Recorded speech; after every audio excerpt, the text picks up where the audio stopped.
This is the beginning of a battle that will stain the very fabric of reality, but this story takes place even after a battle that tested Goku and Vegeta like none other. A battle against their own Saiyan brethren, Broly. These two went on to fuse together to create one of the strongest warriors the universe had ever seen. However, Goku's pureness led him to see the good in Broly, and instead of ending the battle in blood, the two somewhat befriended one another, leading Broly to be indebted towards Goku as a powerful bond was born. However, even while this was taking place and everything seemed to kind of remain calm in Universe 7, there was a growing disturbance stemming from events not too long removed. 17 stands with his family, looking off into the sunset, unknowing of the consequences of his good-hearted actions. Over on planet Sadala in Universe 6, we see Kale and Caulifla busily training as Caulifla begs Champa to teach her some new secret techniques of the gods. As she continues to ramble on, something catches Champa's attention though, as all of a sudden, the ground begins to rumble as they all suspect maybe an earthquake. Why is Beerus in this universe? Champa says, as he suspects the commotion coming from him after sensing his presence for a quick second. Caulifla, of course, however, is taking this as some form of training or challenge as she gets fired up immediately.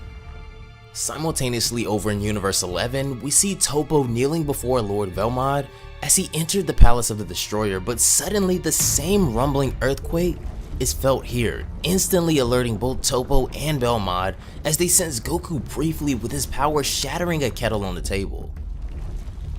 Oh, it's as if they're really close to us, Makurita says, chuckling. Earth in Universe 7, however, seems to be seeing the brunt of this collateral damage. Within the city, we see Krillin trying his best to mitigate the damage and keep as many civilians as safe as possible, but in his heart, he doesn't agree with how far this has gone as he thinks to Goku, hasn't your frenzied quest for power gone too far this time? Goku has reached the final test in his quest for divine power though, and his will is stronger than ever. Amongst the skies, the battle that Goku finds himself in today is one on a multiversal level.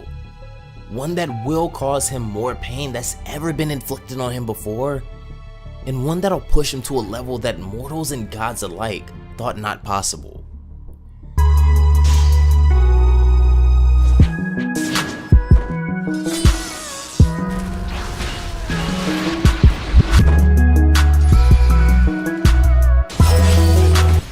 Goku's awesome power can be felt across the multiverse as he trembles planets across the galaxies.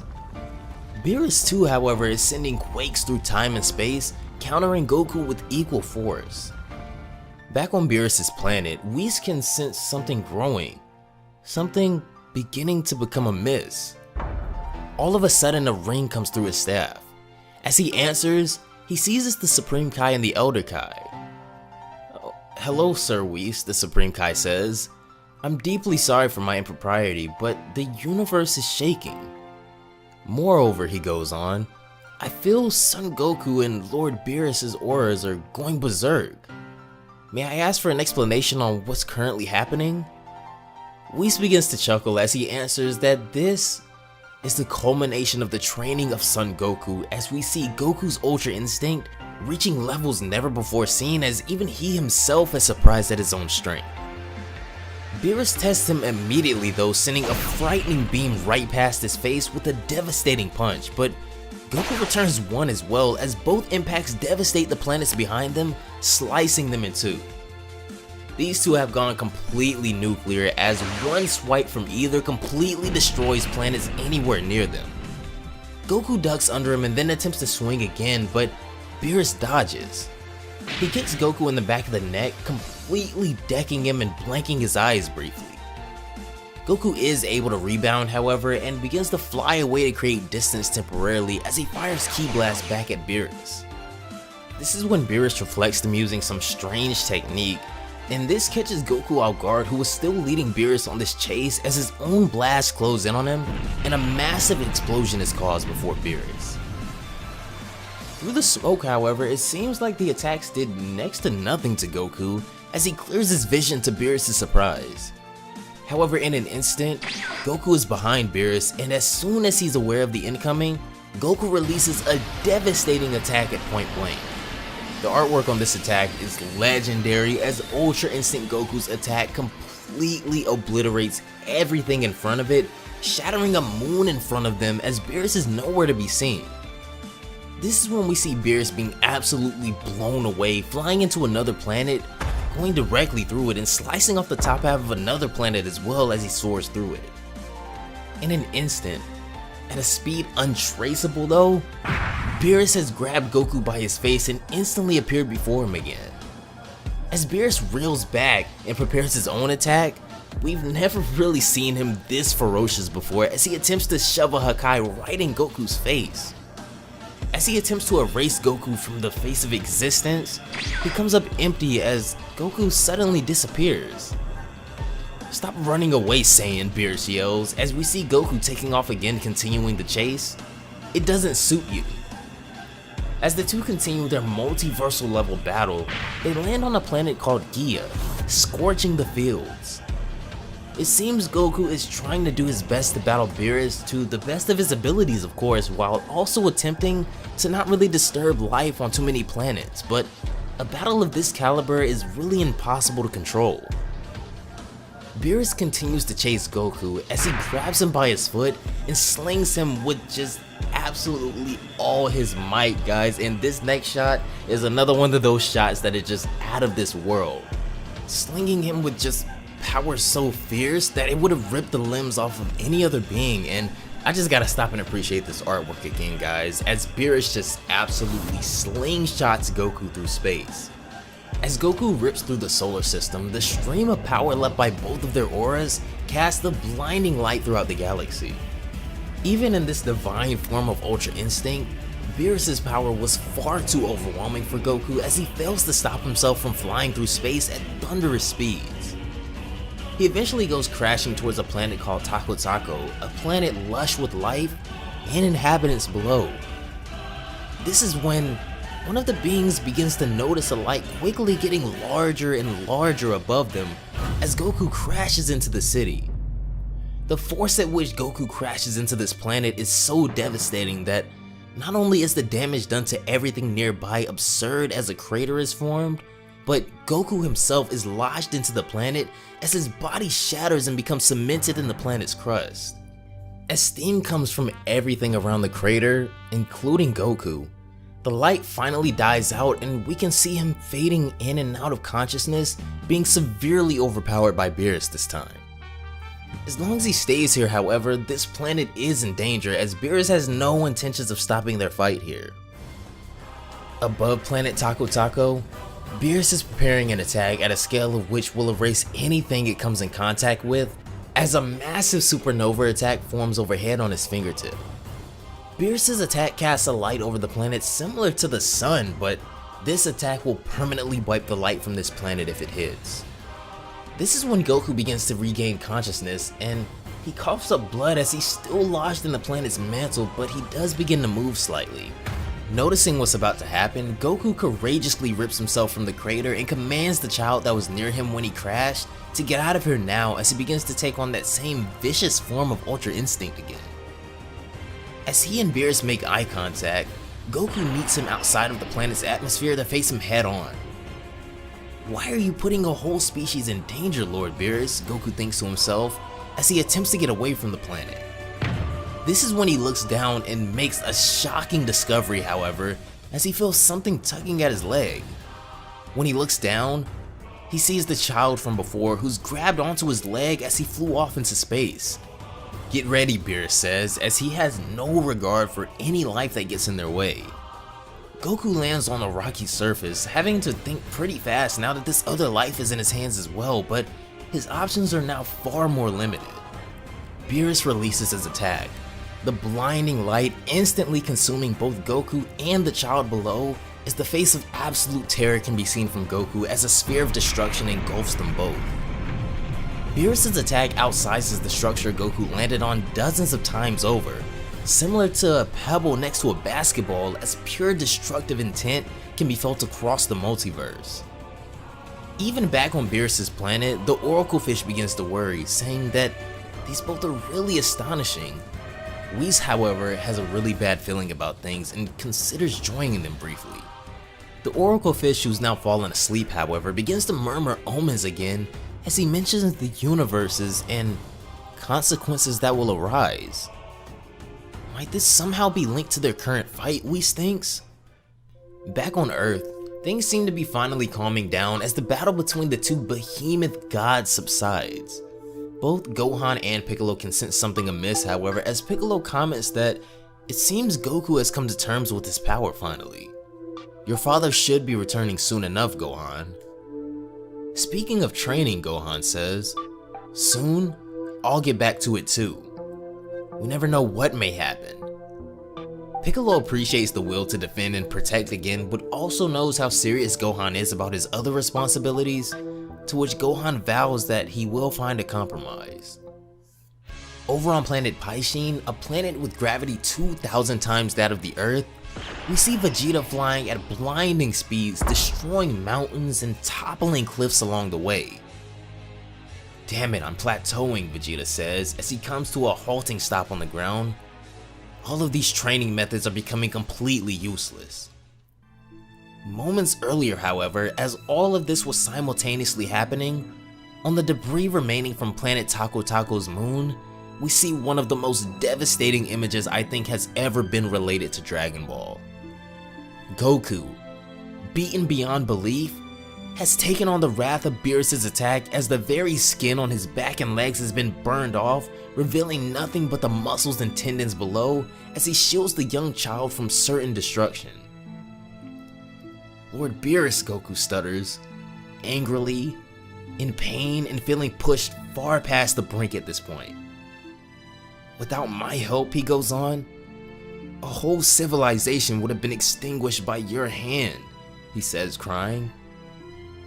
Guess I'm just doing my job as a god of destruction, Beerus says nonchalantly, as Goku seems to almost black out now, whether it be from his words or a combination of both pain and anger.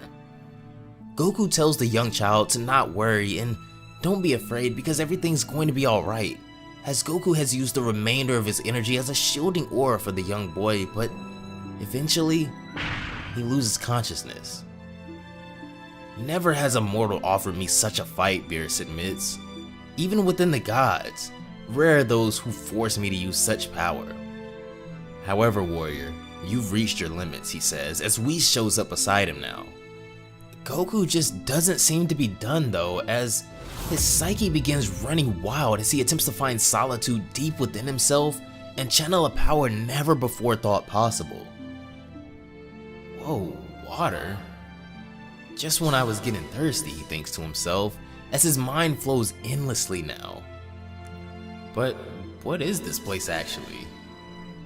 It's so nice. Guys. Vegeta, aren't you with the others? You're completely useless, Kakarot. Hey, calm down.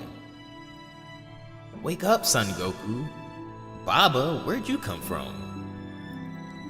This is when Goku finally is able to regain consciousness, however, but what happens next is stunning. As he gets to his feet, his wounds still glaring, a mystical aura begins surrounding him as his Ultra Instinct form returns, but this time something is different. Goku, within the blink of an eye, returns the child to planet Taco Taco's surface, and we can see that he seems to even be overcoming his severe injuries. He flies past both Beerus and Whis to the absolute shock of Beerus as he leads them away from the planet again. This is when Goku flies beneath another large moon nearby and begins to lift it. This is when extreme amounts of energy begin to leave his body, leading to what I can only describe as the planets aligning with his aura as his next attack is about to take Dragon Ball to a completely different level.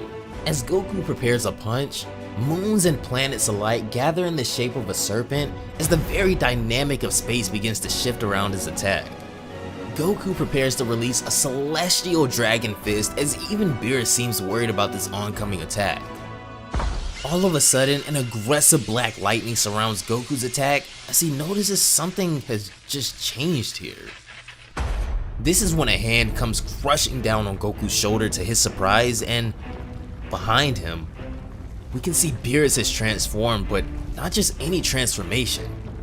He's transformed into something you would only expect to see in a nightmare, as a true destroyer now stands before him.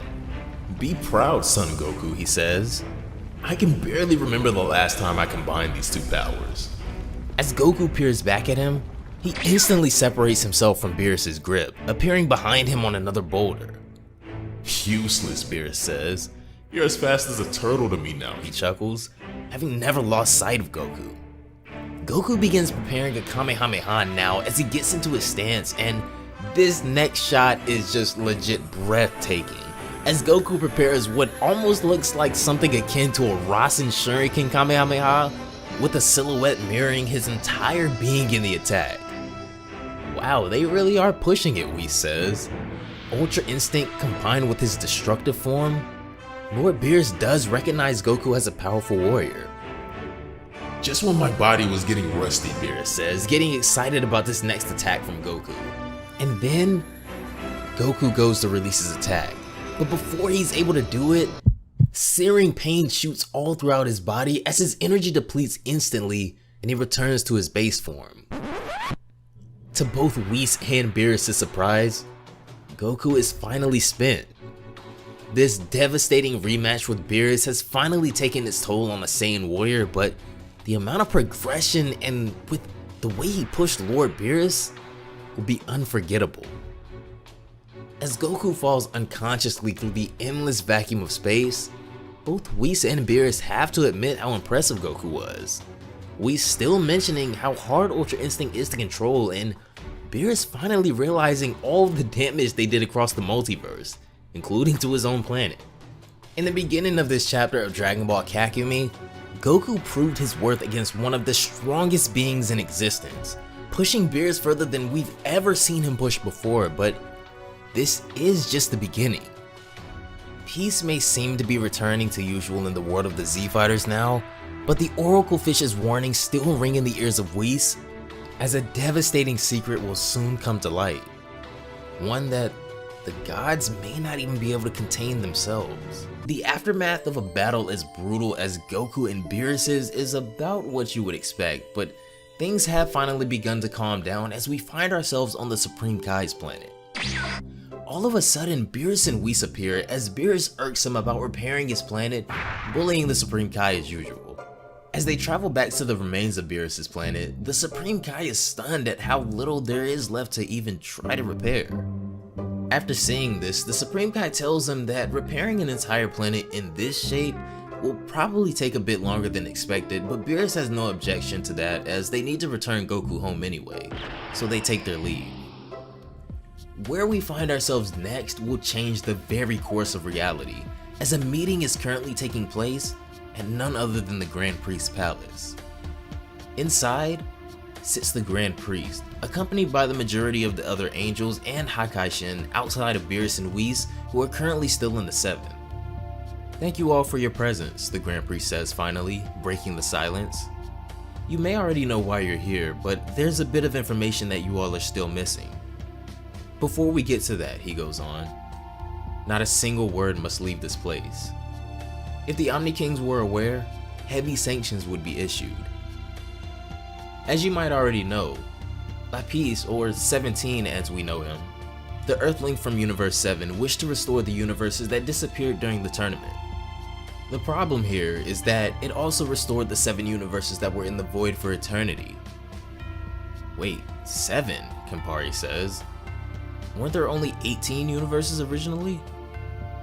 "Not exactly," the Grand Priest admits. "I never mentioned it to any of you. But there was a 19th universe, also called Universe 0. "Why hide this from us, Father?" Kusu asks, as silence and disappointment befalls the room. "I couldn't do otherwise," the Grand Priest says, to which the group begins to try and understand that maybe he made this decision in case there was a traitor amongst them unknowingly, waiting for the right moment. "Oh, I should have known," a sinister voice says from behind the angels, a voice so cold that even the Grand Priest looks as if he's seen a ghost.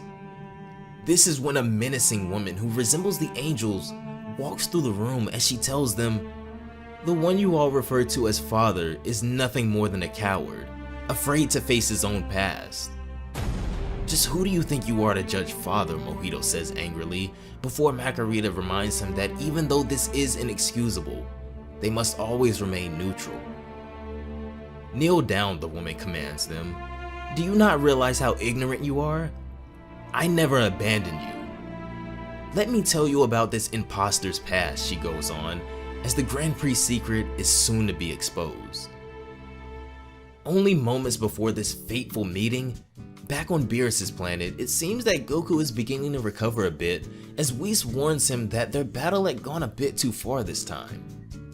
Goku apologizes, telling Whis that he was just so obsessed with the possibility of finally defeating Lord Beerus that he honestly got carried away. Defeating me, Beerus says, smirking, maintaining full confidence even though Goku collapsed before they could finish their battle. Whis tells Goku it's time to finish healing him and to stand up, but Goku asks if it's possible to keep one of the scars on his back, as he says that he'll only remove it when he's able to inflict something like that on Lord Beerus. Whis chuckles as the staff begins to illuminate, and in an instant, Goku is as good as new again. Whoa, that's as strong as sensu beans, Goku says, commenting on how useful Whis' powers will be in battle. He asks Goku what he plans to do now, to which Goku says he really has no clue, but to be honest, he does still need to master this power of his. I didn't think there was a greater power than Ultra Instinct, Goku admits. And yet, I couldn't beat Jiren or Lord Beerus, he says, dwelling on the progress he still has to make. Other than that, he says though, I think I'll go back to my wife and children. Chi-Chi must be worried sick. As the two take their leave, with Whis returning Goku to Earth, this is when Goku comments that, by the way, Whis never mentioned what he planned to do now as well, as he notices Whis' demeanor has oddly been cold recently, as if something worries him. I have to go check on something, Whis admits. I have a bad feeling. What could be causing you of all people to be worried, Goku asks, as Whis tells him that he feels a new presence. A tremendous force concentrated in one point that wasn't there before, he says. Goku's face turns dead serious now as he takes his hand off Whis' back and now places it on his shoulder, telling him that he'll go handle it. Remove your hand, Whis warns him, as Goku's destination is Earth and nothing more right now. Goku refuses, however, as Whis, once more, this time with a face more menacing than we've ever seen before from him, tells him to remove his hand. Goku's aura begins to erupt, almost as if telling Whis he is just about as serious as he is. Whis turns back around and tells Goku that it isn't his job to handle the problems of the multiverse. As if it were the first time, Goku replies to him, of course it's my job. Trust me, Whis. Alright, Whis says after a short pause, but I'm unable to come with you. The Grand Priest has just summoned me. If you need me, all you have to do is press this button, he says, making Goku a similar buzzer to the one the Omni Kings gave him. Thank you, Whis, he says, taking the item. If you want my opinion, Whis says, smirking, this is clearly not reasonable at all. I won't disappoint you, Whis, Goku says, as the two suddenly change course and head for the side of the disturbance. Here Whis begins, but they're both shocked and left speechless at what they come across. What is this? Goku asks, as the Angel Immortals stand before the Alpha and Omega Force, the universe that houses power and secrets known seldom. Universe Zero. Back at the Grand Priest's palace, he and his angel children stand face to face with a woman intruder who came in slandering their father. I never abandoned you, the woman says to them again. Let me tell you about this imposter's past. He provoked a genocide and believed himself at the level of the Omni King, she goes on. Enough, the Grand Priest shouts. Stand, he says to the angels. This is the first time I've ever seen the Grand Priest so serious, as this woman must pose a serious threat to have him like this. The Grand Priest lets off a devastating shockwave of power as the angels begin to ask for an explanation on this woman's accusations of him. Who is this angel-looking woman, Whis says. She is indeed an angel, the Grand Priest admits. Moreover, she's your mother. And she's not completely lying to you. The 19th universe of which I spoke, he says, was a particularly united and powerful realm. It released a monstrous strength and threatened the balance established by the Omni King. Something had to be done quickly, and so without the king knowing about it. Act quickly, she shrieks with a terrifying chuckle. Her entire demeanor becomes more menacing. Expanding space and time may be a brief action for you, she says, but it's not exactly what I'd call dying fast. To feel time tear apart the bodies of innocent people, per billions? It may have only lasted a single second for you, but for us, it was tens of billions of years, dear priest. As I did not have the power of the kings, I have, as I said, not found another alternative, the Grand Priest admits. This sends a shock throughout the angels, hearing their father admit to this, but they must remain neutral at all costs. Do you hear that? The woman says. Your father found it wiser to cover up his barbaric act than to simply be honest with the king. But don't blame the Grand Priest, she says. None of this is his fault, nor that of the Omni King. All across the multiverse, the gods begin to recognize a familiar but mysterious presence in the upper realm, as numerous forces can now be felt in the palace that weren't exposed prior. What we really blame is the system they set up that forced your father to act. This is when numerous beings start to descend in the Grand Priest's palace, but not just any beings. In the next panel, what we see next is what can only be explained as a true dissension in the darkness, as numerous angels show themselves for the very first time. Oh, what irony. It's very funny, they begin. What a strange feeling returning to this place, another one says. They are gods and angels of the destroyed universe, as Whis says, as they all look on in awe. Still sharp as a tack, Whis, one of his distant brothers says to him. Hope you didn't miss us all too much. Behave yourselves and bow down. These are the gods and angels returned thanks to the Super Dragon Balls. Balkan, god of destruction of Universe 13, accompanied by the angel Galleon. Dromo, god of destruction of Universe 14, accompanied by Xeres. Vilspring, god of Universe 15, accompanied by the angel Milada. Magnic, god of Universe 16, accompanied by Rimtol. And next, two quite peculiar relationships as we get into the last two universes. Nysos, god of Universe 17, accompanied by the angel Olaros as he tells the enraged angel to stay calm. Wait, Whis, Vado says suddenly. Look over there as something catches her eyes, to which Whis mentioned he noticed as well. The person who appears next as the god of Universe 18 is sure to change the landscape of the multiverse itself, as a sickening laugh echoes through the chambers. Good evening, ladies and gentlemen. I've been looking forward to meeting you, Frieza says as he now appears in God of Destruction attire. I especially wanted to thank Whis in person, he says. This is the introduction of the God of Destruction of Universe 18, Frieza, along with his angel known as Twist. Do you see where this excessive neutrality leads you, Twist says to them. Frieza, Whis says, shocked. I think I understand what you're planning to do. I knew when I brought you back to life, he says, walking up to Frieza, that you wouldn't have stayed to do nothing.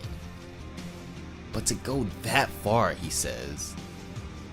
Do not underestimate me, Frieza says to Whis. This is but a foretaste.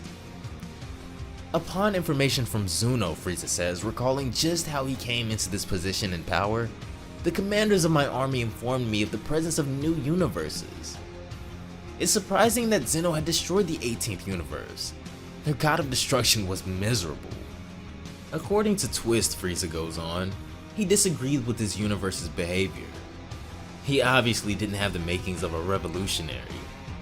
This is when we're presented a flashback of the day Frieza approached the former god of destruction of Universe 18. He narrowly misses a fatal shot with his death beam, grazing the god as Frieza laughs about narrowly missing his attack. "I beg your pardon," the god says, but Frieza instead keeps attacking him and easily overwhelms him. His impotence was actually a bit concerning, Frieza says. "I still wonder how he managed to become a god of destruction." "No matter, none of this concerns you," he says, tossing the defeated god to the side once again. "I don't quite understand the point of having it come to this," Whis says, "but anyway, you are right. That doesn't concern me." "Do you regret my resurrection now?" Frieza asks him, smirking, but Whis calmly tells him that Frieza has no idea of where he steps now. "Well, it is all to your credit to take this risk," Frieza says to him. "However, would you please tell me where Son Goku is?" "Son Goku?" the Grand Priest says, surprised. "What does he have to do with him?" "Father," Whis says quickly, "I spotted the location of Universe Zero just before you summoned me. I agreed to let him scout it, but I lost contact and he's not using the button I gave him. I can't reach him or distinguish his presence in that condensed aura that forms in Universe Zero." "Are you talking about the mortal who came in screaming like a donkey right in our headquarters?" Nisus says. "Don't worry, we welcome him as it should be." Why are they keeping Son Goku in prison, the Grand Priest thinks to himself. Our power is far beyond his. He doesn't pose a threat to them. Does he have some sort of sensitive information? "Don't be ignorant," she hisses. "You know exactly why we use him." In the next panel, we see Goku shackled and in prison, God only knows where, as it looks like he's not only been bound and beaten, but possibly tortured as well. "You cowards," Goku screams. "Get back here!" "What do you want from me?" he yells, but his voice falls on no ears besides his own, as he apologizes to Whis for failing him. But for Goku, the worst is yet to come, as a full-scale multiversal war seems to be in the making, as he's nowhere to be found. And without him, the casualties and the devastation in the near future will be unfathomable. "What are your demands?" the Grand Priest asks, ready to negotiate now. Magnik, god of Universe 16, speaks up as he says that the abolition of the divine hierarchy is what they seek. Also, the removal of that neutrality you're so obsessed with, he continues, as he smacks over the Grand Priest's throne with his tail. Kusu jumps forward to her father's aid, but the Grand Priest tells her to just stay calm. "It's this mentality that blocks you," Vilspring, god of Universe 15, states, "and it was this hierarchy during the tournament that erased the gods, but not the angels. Knowing all of this, how can you claim yourself a guiding figure?" Vilspring says, coming face to face with the Grand Priest now, in an intense moment where time almost seems to freeze. "No more games. It's time to make things happen," Oromel says. However, one thing still seems to be relatively certain. Although the vanquished gods and angels have returned with an agenda, the Grand Priest is still known as the strongest of them all, as he asks Oromel, what will he do? Or better yet, what can he even do, as the two stand face to face. This is when the mysterious mother of the angels steps forward again, in front of the Grand Priest, and she states that a war between deities on a multiversal scale is about to begin. "The revolution starts now," she says. "Every individual, mortal or not, will have to choose a side. Only one will remain. Let's fight for a new world with perfect balance," she says. This is when all of a sudden, the Grand Priest summons a mighty power, exerting more energy at one time than we've ever witnessed from him before, as we see something begin to happen to all of the formerly sealed deities. A fierce energy wave is exerted from the Grand Priest that shrouds the room, but in order to subdue so many divine beings, the Grand Priest's exertion is showing clear signs of toll on his body. As the room grows quiet, the Grand Priest collapses to the ground, nose bleeding and coughing up blood as well after exerting so much for a single attack. Kusu runs over to him to check on him as he tells her not to worry for now, as they have little time to act. The Grand Priest has frozen the other angels in time and space for now, as he says that they have to take them to Universe Zero immediately and freeze it in his turn. Just from seeing what this one act of freezing them did to his body, the cost of freezing them all and an entire universe may just destroy the Grand Priest as well, but they must prevent this war. Whis and Cocktail choose to go gather the Supreme Kais for help, as their combined powers alike may be enough as they arrive on the planet of the Supreme Kais. Cocktail greets them, and after the situation is summarized by Whis, asks if they're able to assist in any way. Kibito admits that this won't be an easy task for them, but with their combined powers, they will succeed. Back on Earth in Universe 7, a family dinner couldn't be more dramatic as the entire Sun family and more are gathered, but Chi-Chi deep down knows that something is wrong with Goku. Videl takes notice of Chi-Chi retreating into the house, catching her in the midst of tears as she promises Chi-Chi that Goku is just a little late like he always is and everything is alright. This is Goku they're talking about, as Chi-Chi dries her tears, agreeing.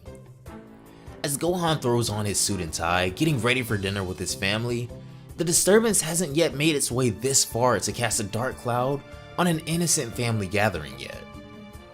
As Gohan arrives, he also takes notice of his father's absence, grabbing a seat next to his wife and mother, noticing Chi-Chi's concern too.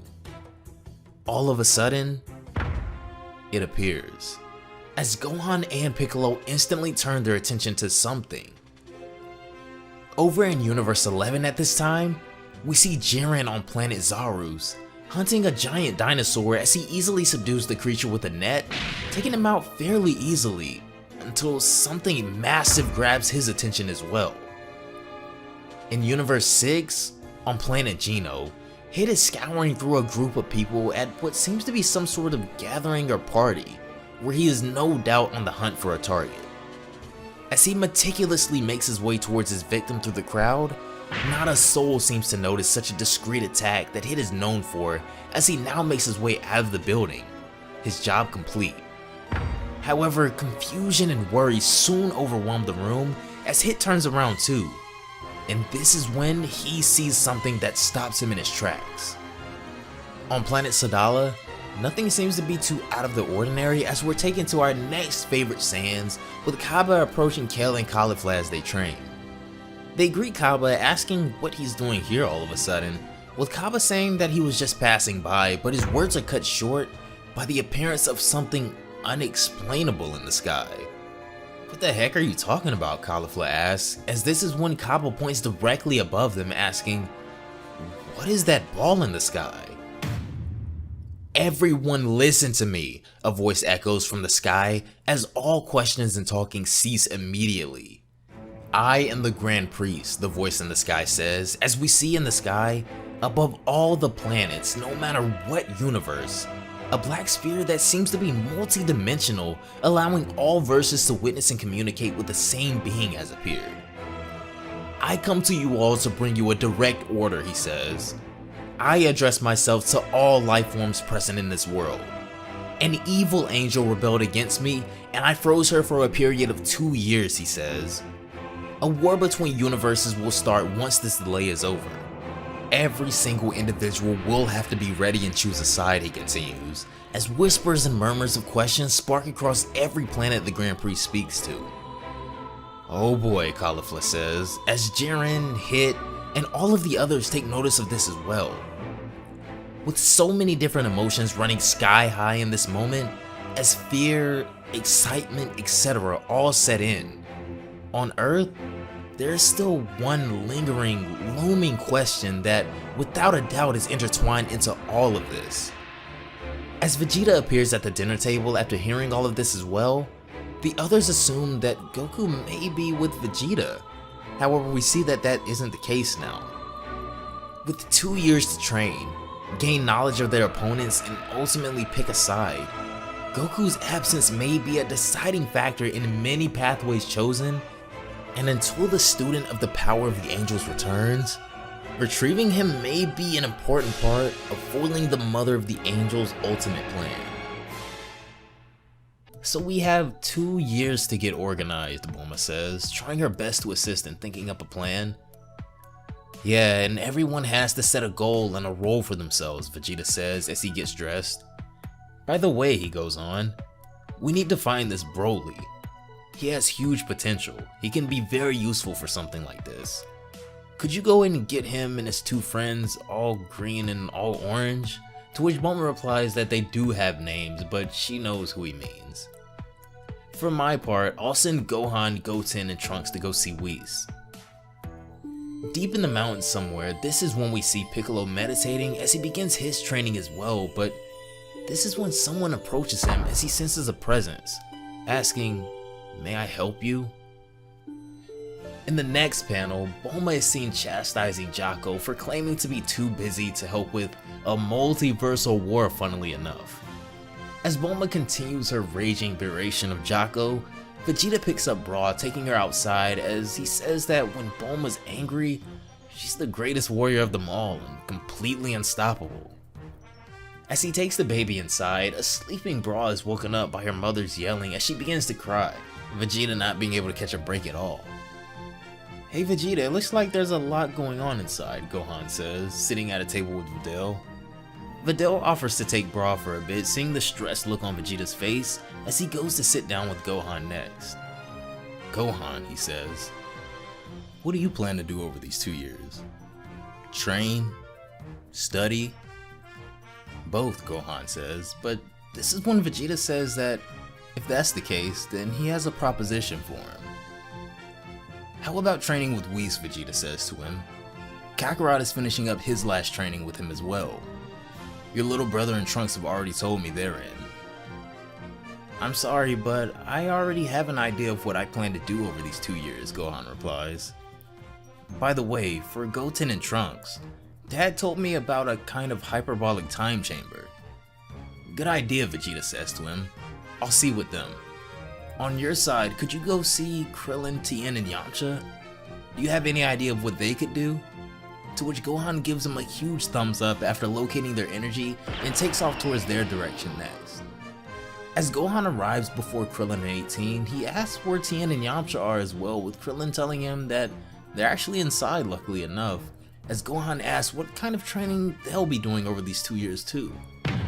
All of a sudden, however, Gohan receives a call as he picks up and is surprised to hear back from Vegeta so quickly.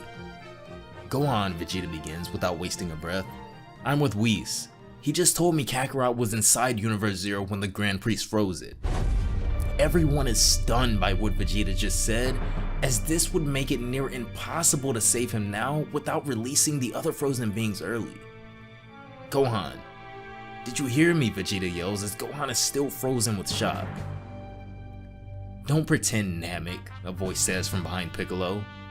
"We believe in joining forces," a Namekian behind him says, as we then see another Namekian as well as a Supreme Kai have approached Piccolo now.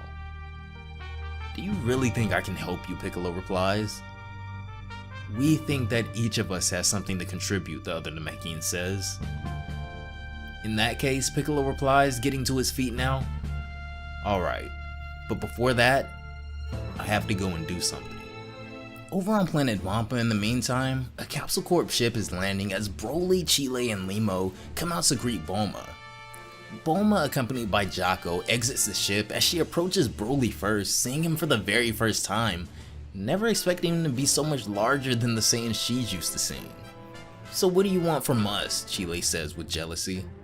"Well, you all saw that black ball in the sky, right?" Bulma begins. But this is when it's revealed that they just assumed they all had the same strange dream. "A dream," Bulma says, "but it wasn't one. It was the Grand Priest." "Oh, I think I understand," Bulma says. "You were certainly sleeping when the Grand Priest made his announcement. He must have found no other way to warn billions of sleeping beings." "Wait, so it was real?" Chile says, freaking out now. "Does that mean there's an imminent war right now?" All of a sudden, Bulma gets a ring as well as she picks up the phone to hear none other than Whis on the other end. "Bulma, I have bad news," Whis says, as whatever he relates to Bulma freezes her in her tracks. Back at Krillin's house, Gohan is attempting to garner some kind of courage within them, as he says even without his father there is still surely some role they all have. I already know which training would suit you all, he continues.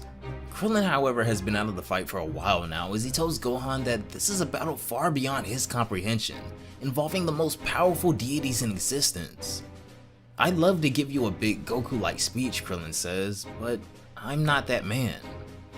I agree with Krillin, Master Roshi says. I've been training for almost 350 years. I don't see how I can progress any further. I know this may not be the most noble way of thinking, Krillin says, but I belong here with my wife and daughter. This is when Gohan gets very serious, telling them that for years his father had been protecting them and giving his life to the weak without hesitation. If you want to stay here with your people, then do it, he says. But my father and billions and millions of other people are waiting for us and need our help. This seems to snap some sort of sense into Krillin, as Yamcha and Tien both agree that they don't really have family or anything like that, so they may as well fight. 18 then pulls Krillin to the side, bringing him into the kitchen so they can discuss in private, as she tells him that she knows he wants to put their well-being above all, but this isn't just about their lives.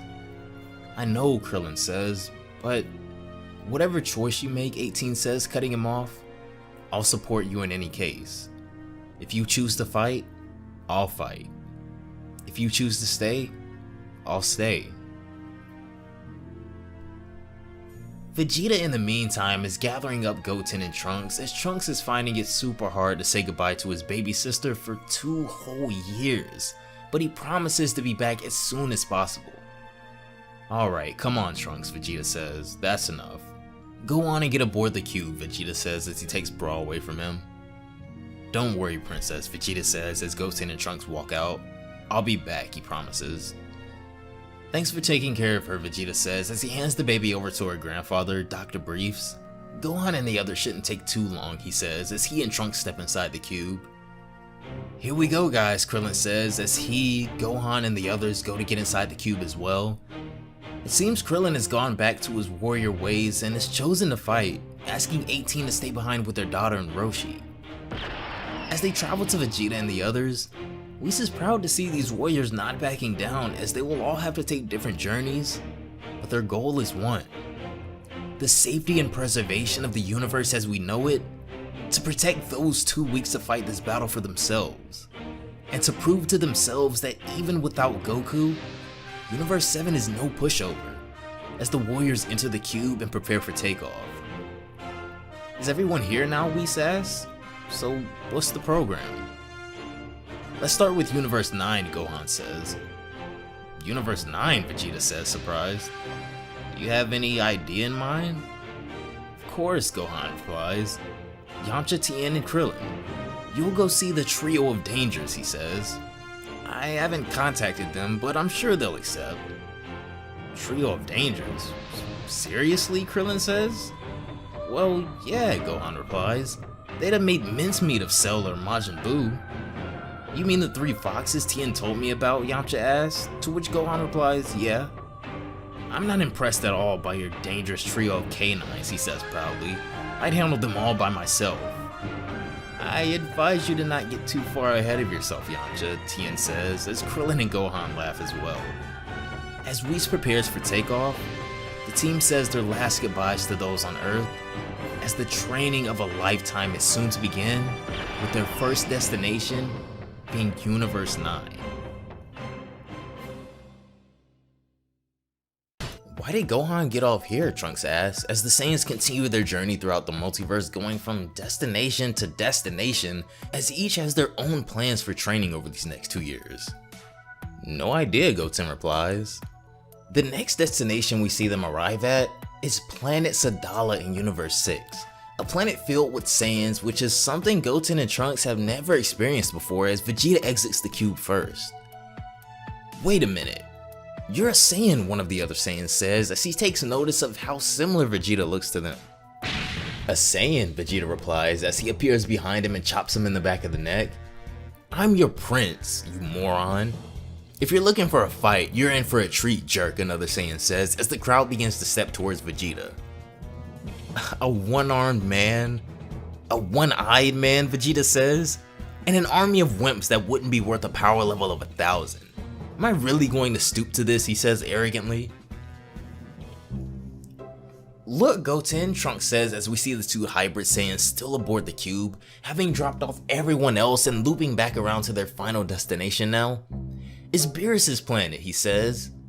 It's smaller than I expected, Goten says, but who cares? It's so cool to have your own planet still. As the cube rushes towards Beerus' home, he immediately gets to his feet to reject whoever is thinking about coming to disturb him for anything, as he immediately asks Whis, what's the meaning of this? Come on, Lord Beerus, Whis says, please be indulgent. No, Beerus says, I don't care. This isn't a club med for Saiyans, go home. I don't want kids around, he says.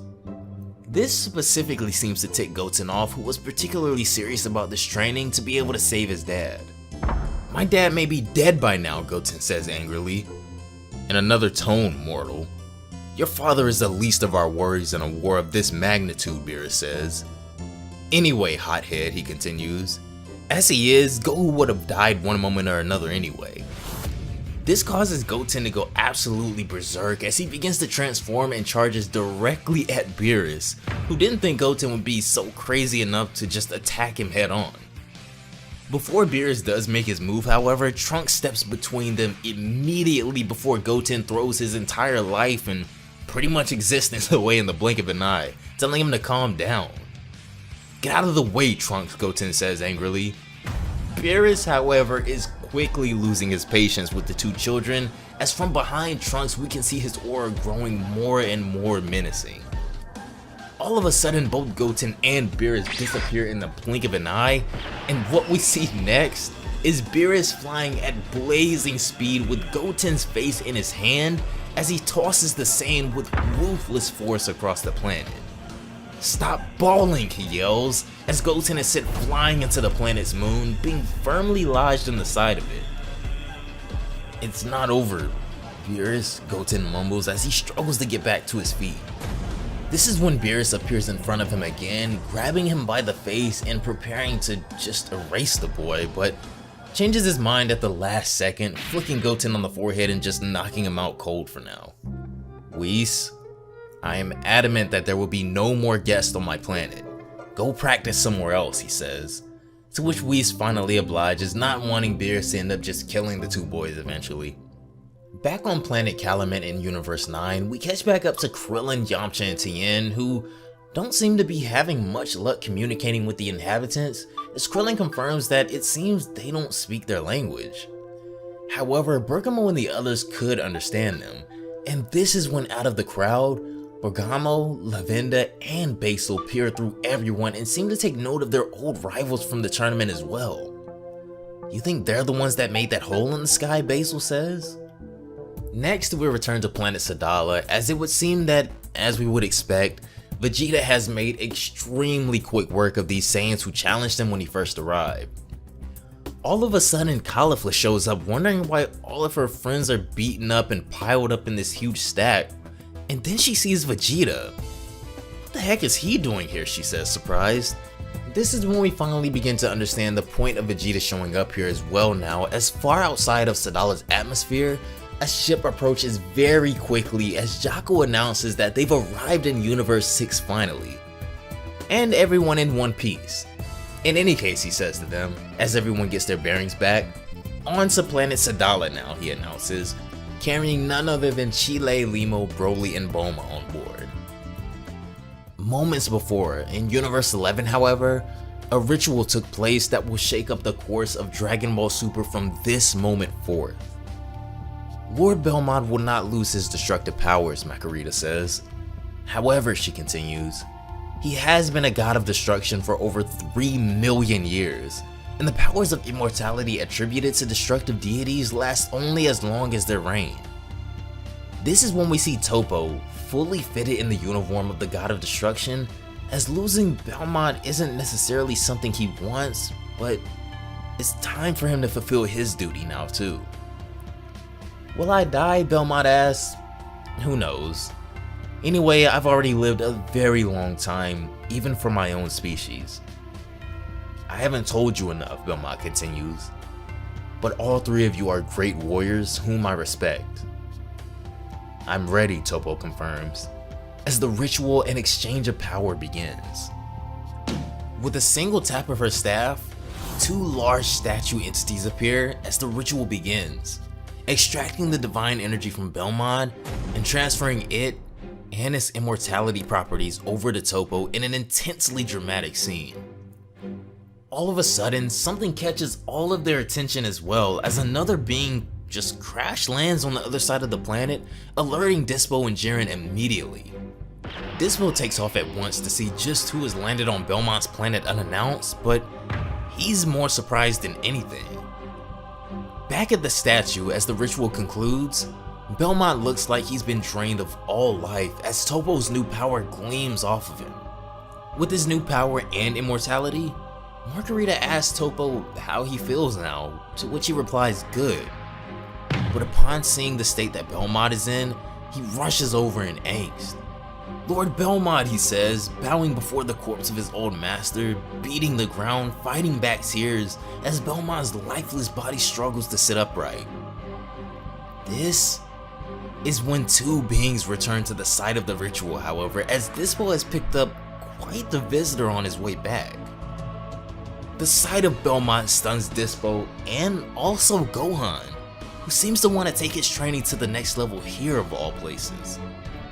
As Gohan lays eyes on Toppo again, however, he senses a steep difference in his aura now as the two lock eyes for the first time since the tournament.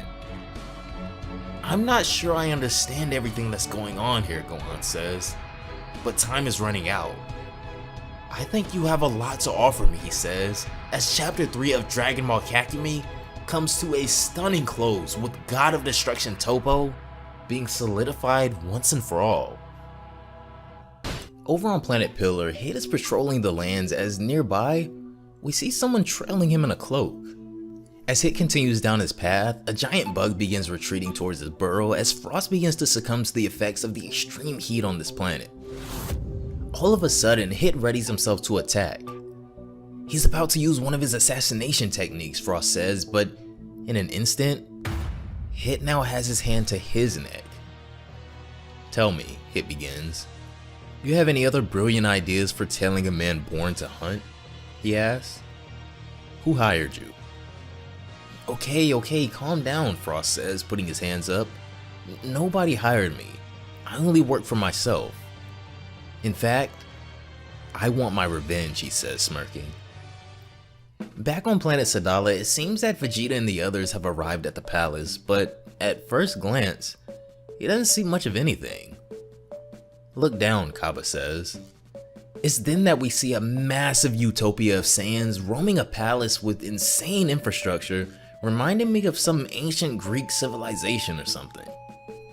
Vegeta's eyes begin to glow at the sight of the mighty kingdom built for the mightiest Saiyan, as Kaba asks Sprout, a nearby pilot, to escort them to the king.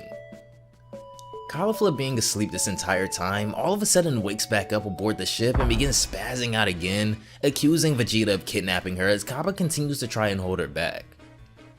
As the commotion aboard the ship continues, the palace readies itself for visitors, as we later then see the king himself walk in the corridors along with his guards as a messenger tells him that a strange individual claiming to be from another universe requests an audience.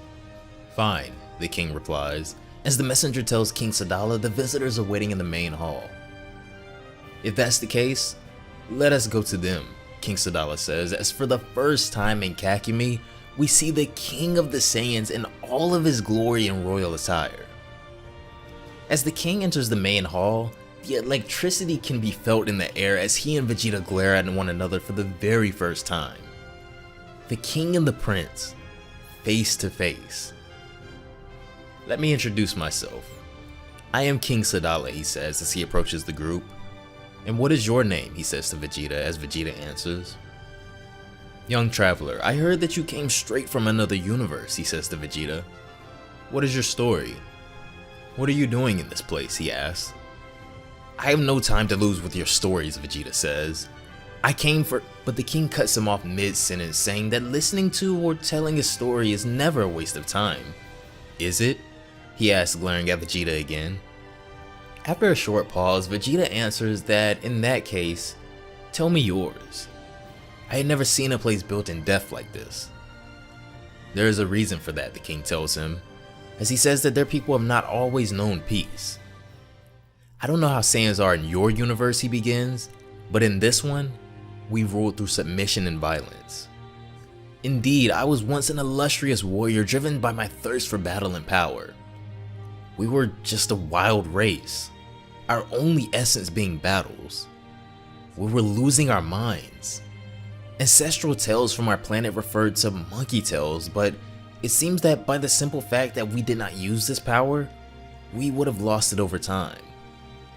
The people were divided, so King Sadala of this era proved once again his legitimacy by bringing the whole world together by even interspecies alliances and stood up to opponents thanks to this interbreeding. At the beginning, I was just a simpy army general, adhering to the king's ideals and supporting him. But through unparalleled loyalty, I rose through the ranks and was recognized as the right hand to the king. The years passed, and from battlefield to battlefield, I saw my brothers in arms being killed while my loyalty to the king grew stronger. I was used to seeing blood. Let the scar on my face be witness, but this time was one too many. He called himself Gherkin the Bloody, the king goes on, as he remembers a fearsome foe. He was the man who hated the king more than his own demons. The eternal runner-up, the king had beaten him again and again, but to spare this man each time was fatal for him. I couldn't bear it. As we then see a flashback of Gherkin boasting the head of the king in his grasp like a trophy after what I'm sure was a truly epic battle. Night and day I hunted him down, driven by hatred, but to my amazement, the king goes on, the relief I coveted by killing Gherkin was ultimately an illusion. Shoving my fist into his stomach didn't fill the void I felt. When I removed it, I saw nothing but the emptiness of an endless tunnel. This shape, which was engraved into my memory, gave its shape to the current Sadala Palace. Since the previous king had not sired any offspring, he says, and because of my hierarchical position, my people unanimously voted for me to succeed him. Even today, I can't look at myself without thinking of all my lost brothers. When I came to power, I vowed to perpetuate the ideals of our former king, to put an end to all these childish wars and reunite our camps. The braid I wear, I make it every morning to remember it and stick to it.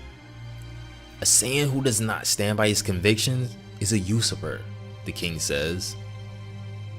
All this talk to tell you that I think I know why you came to us, the king says proudly to Vegeta. But it will be without us. Goodbye, he says surprisingly. This doesn't faze Vegeta in the slightest because all of that talk and then an answer of such nature only proved one thing to him about such a king. I'm starting to understand, Vegeta says smirking. You're afraid of death, he says to the king. This utterly disrespectful but possibly somewhat relative comment to the king sends a shockwave throughout the room as the Saiyans had never dreamed a person would one day disrespect their king like this. How dare you, King Sadala says as Vegeta just smirks. However, his next move is beyond surprising. As Vegeta recalls his past transgressions, humbling himself in the wake of Saiyan royalty, he bends the knee. Vegeta, the mighty prince, bends the knee to King Sadala, the emperor of the Saiyans, with Kale, Kaba, and Caulifla not being able to believe their eyes right now. King of Sadala, father of the Saiyans, Vegeta says, I implore you, whatever we do, thousands will die. It's up to us to act so it's not our own. A king who doesn't keep his promises is a usurper, he says. Later on planet Nibiru, Frost is still following Hit for whatever reason, continuing to beg him to do something. At least teach me one thing, he pleads as Hit continues to walk off. No, he replies. How am I gonna make him suffer if you don't help me, Frost asks. Do it yourself and let me do my job, Hit replies. I get it, that's your technique for making me suffer, right? No, Hit replies again. I see. It's a shame, I thought we were friends, Frost says, seeming to give up now. You might need some, by the way, he continues. You're alone all the time. It's depressing. If you say so, Hit replies, still walking. You know, you and I aren't so different, Frost tells him, persisting still. I know how it feels to be forced into a mold, which is why my kind is so persistent, he goes on. I'm telling you all this because it almost sounds like you don't like your job, or even your life, he tells Hit. This comment seems to spark a nerve within Hit as he begins to look lost in thought now. If you say so, he replies anyway, as he keeps walking, leaving Frost with the cold shoulder. Aboard the ship being piloted by Jocko, carrying Bulma, Broly, and the others on board, it's already been some time since they left as we see Bulma asking Jocko about how much longer it should be. 2 more days, he says. Bulma takes this as a joke as they can't still have this much longer to travel, but after he confirms he's serious, the entire ship erupts with impatience as it doesn't even seem like they have supplies for a multi-day trip. If you want, I took 6 legs off of a weird spider, Broly chimes in. I can give you some. I ate well before leaving. There's juice too if you're thirsty, he says, as everyone on the ship shivers in disgust, but decides to just let him be after he finishes the spider leg he was eating. It's gonna be a long journey, Bulma says, as the ship continues throughout space. Shall we act, one of the guards says behind King Sadala, as the king extends his arm. If someone has to act, it will not be you, the king says. Go on, young man. You interest me, he says to Vegeta. You heard the same thing we all heard, Vegeta says, still kneeling. So whether you like it or not, a war will take place. And you should know that this is not just a civil war between Saiyans. So here's my question, he persists. What will you do when the enemy enters your land? Welcome them with a white flag? As pacifist as you want to be, if you are really one of those kings you claim, your instinct will never allow you to do so. I can't guarantee that nobody will die, Vegeta says, getting back to his feet now. But I swear that I will make each and every one of you, my people, worthy of the name. I might not work miracles, but I'll make sure that all of us can look after our own. There's a lot of hidden potential among you. I'm sure of that, he says, looking over his shoulder at the 3 younger Saiyans, Caulifla specifically. All of a sudden, the air in the room becomes thin as a massive ki sends chills down everyone's spine. King Sadala briefly displays a glimpse of his own power as his aura illuminates the entire chamber and eventually the palace as Vegeta stands his ground but is still slightly impressed by the king. Gather the whole of Sadala's special forces, he says as he exits the hall. I'll announce them. You won't regret it, Vegeta tells him, as the king simply replies that he does not live with regret.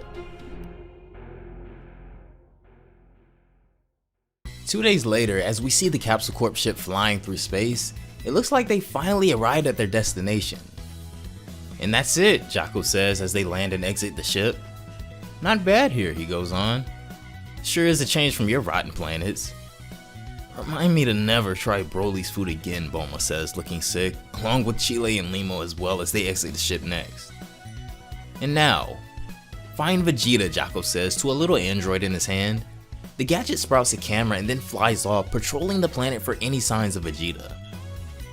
Well, in the meantime, maybe you'd all like something to eat, Jocko says, relishing in his own greatness for some reason. However, the others aren't really too sure about this alien food too much anymore. As they begin to walk into town, Jocko spots a kebab stand as the butcher beheads some strange looking fish. Hello friend, Jocko says, approaching the stand. We're 5. Can we eat? What can I get you, the chef asks. As they all take a look at the menu, each choosing different things, it seems like Broly needs a little help as he doesn't quite understand what he's looking at here. All of a sudden, the droid sent across the planet to locate Vegeta gains a visual on him, alerting Jocko that he's been found. Vegeta located, the AI says, with Jocko replying, perfect, send me his location. But it's at this moment that Vegeta absolutely blasts the droid to smithereens, cutting off contact with Jocko mid-transmission. After noticing they've completely lost contact, Jocko goes into a tirade about having to pay for that device, of course. I've already bought everyone a round of drinks while Bulma's loaded, Jocko says. I'm really gonna end up broke with these guys. Go and get it yourself, Bulma barks at him. Otherwise you're not that broke. I really have to take care of everything, Jocko says as he flies off, following Bulma's orders. It's getting boring. What a chore. A few hours prior at Gohan's house, Piccolo has shown up to their door, greeting the family and wishing Gohan the best of luck on his training. Train hard, Gohan, Piccolo says, as Gohan tells him to count on him. By the way, Videl, Piccolo says, why don't I take Pan to meditate or even train with me? Come on, Piccolo, I hope you're joking, Videl replies. I trained Gohan when he was only 4 years old, Piccolo says to her, reminiscing on the time he and Gohan spent sparring and bonding while Goku was dead. Well, those days are over, Videl says to him angrily. Thanks, but bye. She slams the door in his face, a bit aggressive, but a mother's child is just that, a mother's child. Maybe next time, Piccolo says, smiling as he walks away, being used to this type of reaction, already having known Chi-Chi for so long. Good. Gohan, get ready, Videl says. We're about to go join Vegeta and Bulma. What's wrong with Mom? Pan asks, and where'd Piccolo go? Come on, time for your nap, Pan, Videl calls. Well, you'll see, Gohan says. I'm sure you'll be just like her when you grow up. In bed now, we can see Pan, who is supposed to be sleeping, up reading a book actually. Someone walks up to her door, so she quickly shuts her lamp off and pretends to be asleep. Pan? Gohan says as he walks in checking on his daughter. He notices the book on the floor and smiles, sitting on the bed beside her. You were still up reading, weren't you? He says as Pan starts fake snoring. You know, Gohan tells her, there's no point in pretending to be asleep with me, and you snore so badly. She sits up apologizing for trying to trick him as he tells her, listen honey, what I'm about to tell you is really important and will be useful for the rest of your life. People will always try to impose their vision on you, but what really matters is what you want inside. So never let anyone tell you what to do. You're pure of heart, and I'm sure you'll never hurt anyone, he says.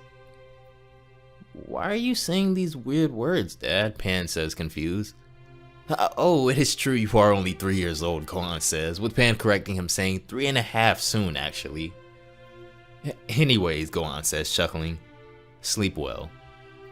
He gives Pan a kiss and walks out of her room, shutting the door behind him, and as soon as he's gone, Pan gets right back to her reading. Over near the city back in Universe 6, Jocko has finally caught up to Vegeta's crew, landing in front of them. Hi there, Vegeta, Jocko says angrily. You don't feel like you've destroyed a very expensive gadget by any chance? I don't give a damn about your robot, Vegeta tells him. What do you want from me? What I want, Jocko says, getting increasingly annoyed. I had to travel for 2 days just for your wife and those 3 scoundrels. Yes, Vegeta says, his entire demeanor changing after realizing Bulma is here and is looking for him now, so they head back to meet up with the other group. Don't even know why we're here, Caulifla says, complaining as they approach Bulma and the others finally. There you are, Bulma says, perking up after finally finding Vegeta. Hi Kabe, she says, shaking his hand. It's been a while. Though I don't think I know the both of you. Vegeta never mentioned you before, she says, taking note of Kale and Caulifla now. Not cool, Caulifla says, getting increasingly annoyed herself now at the situation. I didn't really want to bother my wife talking about such gross people as you, Vegeta replies, somehow making an awkward situation even more awkward by causing Caulifla to just get so irritated that she finally leaves. Bulma gives Vegeta quite the glare, with Kaba noticing as well, saying how it looks like it's about time for him to get home too. Only cowards on this planet, Vegeta says, as only Kale remains now with them, not having left with Caulifla. You know, I think I should probably go too, Kale says nervously, almost on cue, but Bulma reassures her that if she leaves, who's gonna guide them around? And it'll be fun. However, the next interaction seems to instantly change Kale's mind. As Kale and Broly lock eyes for the very first time, something clicks as the two make an instant connection that will become more apparent in due time. Hello, Chile says, getting a bit jealous now. I'm still here. My name is Broly, and you are? Broly says to Kale, still ignoring Chile. Kale, she replies. How long are you gonna keep ignoring me, Chile says. That's okay, I don't have anything better to do, Kale says, doing a complete 180 with Bulma being overjoyed now. We can go see the downtown too if you want, she says. I honestly thought this next panel was pretty cute as well, with Chile just showing a bunch of jealousy right now and Broly just being completely oblivious to it all. That's it, Kale says as they approach the downtown district finally. It's pretty small in there, she tells them, with Broly being amazed at how beautiful the city is. I was expecting more, Jaco says, with Chile agreeing, still jealous. As they overlook the city, Broly is engulfed at the sight of Saiyan culture, something he'd never been able to be exposed to or experience up until really meeting Goku and Vegeta, I guess. Where do you come from actually, Kale asks. I mean, how are things on your home planet? To be honest, I've never actually done anything other than hunting, Broly tells her. There's neither people nor much to do on my home planet. But there is Chile and I love her, Broly says, hoisting Chile up on his shoulders. As they enter the downtown district, Broly is amazed at all of these people and the life that they live here. What are you guys doing? He says, walking up to two kids playing in the sand. We're playing the game where the first to blink loses, the boy says. What's this for? Broly says, going up to a Ferris wheel next. I mean, we can fly. Wow, that hat looks really fancy on you, miss, he says, going up to another random person, and it's just cool to see Broly just enjoying Planet Sadala and being around his people. All of a sudden, this is when a random guy sitting with a few friends calls him over. Can't you see you're on our territory, muscle man, the second guy says. Not only do they get the fame, the third guy says, but they're stealing our females as well. Now when this guy says this, Bulma unleashes a furious slap across all three of their faces, asking, and you think this is how you treat females? Be gone now, she tells them, causing them to scurry away in quite the hurry. Well said, Bulma, Chile says, giving her a thumbs up of approval. Little brats like that really get on my nerves, she says. Seems like it doesn't really change no matter what universe you're in. Though, Broly, they were kinda right, she goes on. You shouldn't walk around shirtless, it's inappropriate. This seems to be music to Chile's ears as she agrees, so Bulma searches her jacket for some form of armor or something Broly can put on. Perfect, she says, finding something. Here goes my new capsule technology. Though we will have to get rid of this little sneaky thing, she says as she grabs his pelt. Broly immediately tenses up, grabbing her hand, looking every bit of serious all of a sudden. You're hurting me, Bulma says, shocked at his reaction. He can keep it, Kale says. It's not a big deal. If the smell bothers you that much, I know a good perfume maker who's near. Broly loosens up after Kale says that he can keep his pelt, as Bulma apologizes for not being aware that was so important to him. Anyway, put this on your chest, she says, giving him the capsule. Don't worry about it, Broly tells her, as he places the capsule on his chest, with it spawning an entire dry-fit armored Capsule Corp outfit, which is kinda dope if you ask me. It's really tight, Broly says, kind of uncomfortable at first. Oh, don't be such a wimp, Bulma says. It's perfect.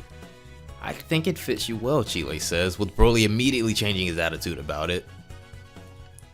Over on planet Crepe, home to the new training grounds for Goten and Trunks, we can see Whis reviewing their abilities and assessing just how he should approach their training. Goten and Trunks are definitely enjoying watching the two of them in fused form show off their power, as Whis confirms that, okay, this is about all he needed to see. Finally, we're getting on to the training part, the two say, as they instantly start doing the fusion dance, but Whis stops them in their tracks, telling him that he strictly forbids them to use fusion for now. Allow me to explain the following, Whis goes on. The goal of the first part of this training is to reach Gotenks' maximum level, for the both of you. Otherwise, a power close to your fullest potentials. There will be 3 steps. The first consists of becoming one with your inner selves. To put it simply, you will have to be able to unleash all of your power in one blow, whether that be with physical contact or not. For this, you will have to face your weaknesses, your emotions, and your inner demons. Here's the first exercise. A plastic ball is in the center of this device, and a light will appear either red or green above. When at least one of the sides of the device has been hit, the light will appear red. Furthermore, he goes on, hitting both sides simultaneously will make the light appear green. Therefore, your goal is to activate both red and green lights, and for your hits to be hard enough and of the same intensity, so the ball in the center explodes from the pressure as well. To succeed, rigor, focus, and explosiveness will be needed. Though according to me, the hardest part will still be the perfect synchronization needed for the ball to explode. Whis creates another giant device before them after this explanation, telling them now it's their turn, as Goten and Trunks dive headfirst into their training with an angel. Attention, Vegeta calls over the army of Saiyans before him. The training will now start. You lot are the 5th squad, remember it well. You already know the 3 admirals standing beside me, he continues. Admiral Ruba, the most powerful man on the planet, he says, introducing his admirals. Admiral Lyric, experienced strategist and a bold warrior, the man who's won a battle without mobilizing a single soldier. And Admiral Ganel, best of the best when it comes to hand-to-hand combat. She successfully dismantled 182 smuggling rings. If I were you, I wouldn't try to hide anything from her. You will make 4 mixed groups. Each group will go in front of one of the admirals or myself. Have I been clear, Vegeta says, as the crowd replies, yes sir. Not good enough for him, however, as he commands a louder response. Have I been clear, he repeats, as he receives a resounding yes sir from the crowd. Oh, I feel like I'm going to enjoy this job, Vegeta says with a proud smile on his face. Bulma and Jaco just disgusted at his big-headedness as they watch from afar. What are you looking at, Caulifla says, punching one of the guys in the back of the head for messing with her. Obviously, Vegeta has next to no idea how to deal with Caulifla and her rebellious nature, already seeing that this is going to be a continuous problem now as he complains about her already acting up. I'll have to be smart with this one, he says. Caulifla, go to Ruba's group, he tells her. What? I thought we would get to pick our own group, she says. In an instant, Vegeta has transformed into a Super Saiyan and grabbed her by her hair, telling her not to argue with him, sending quite a shock through the entire crowd. Ruba then steps up, telling Vegeta it'd be better if he didn't use this form. How? Vegeta demands. Did I hear right? Who allowed you to call me by my name? Whispers begin to hover through the crowd as the Saiyans begin to doubt and question Vegeta and how he chooses to get things done here.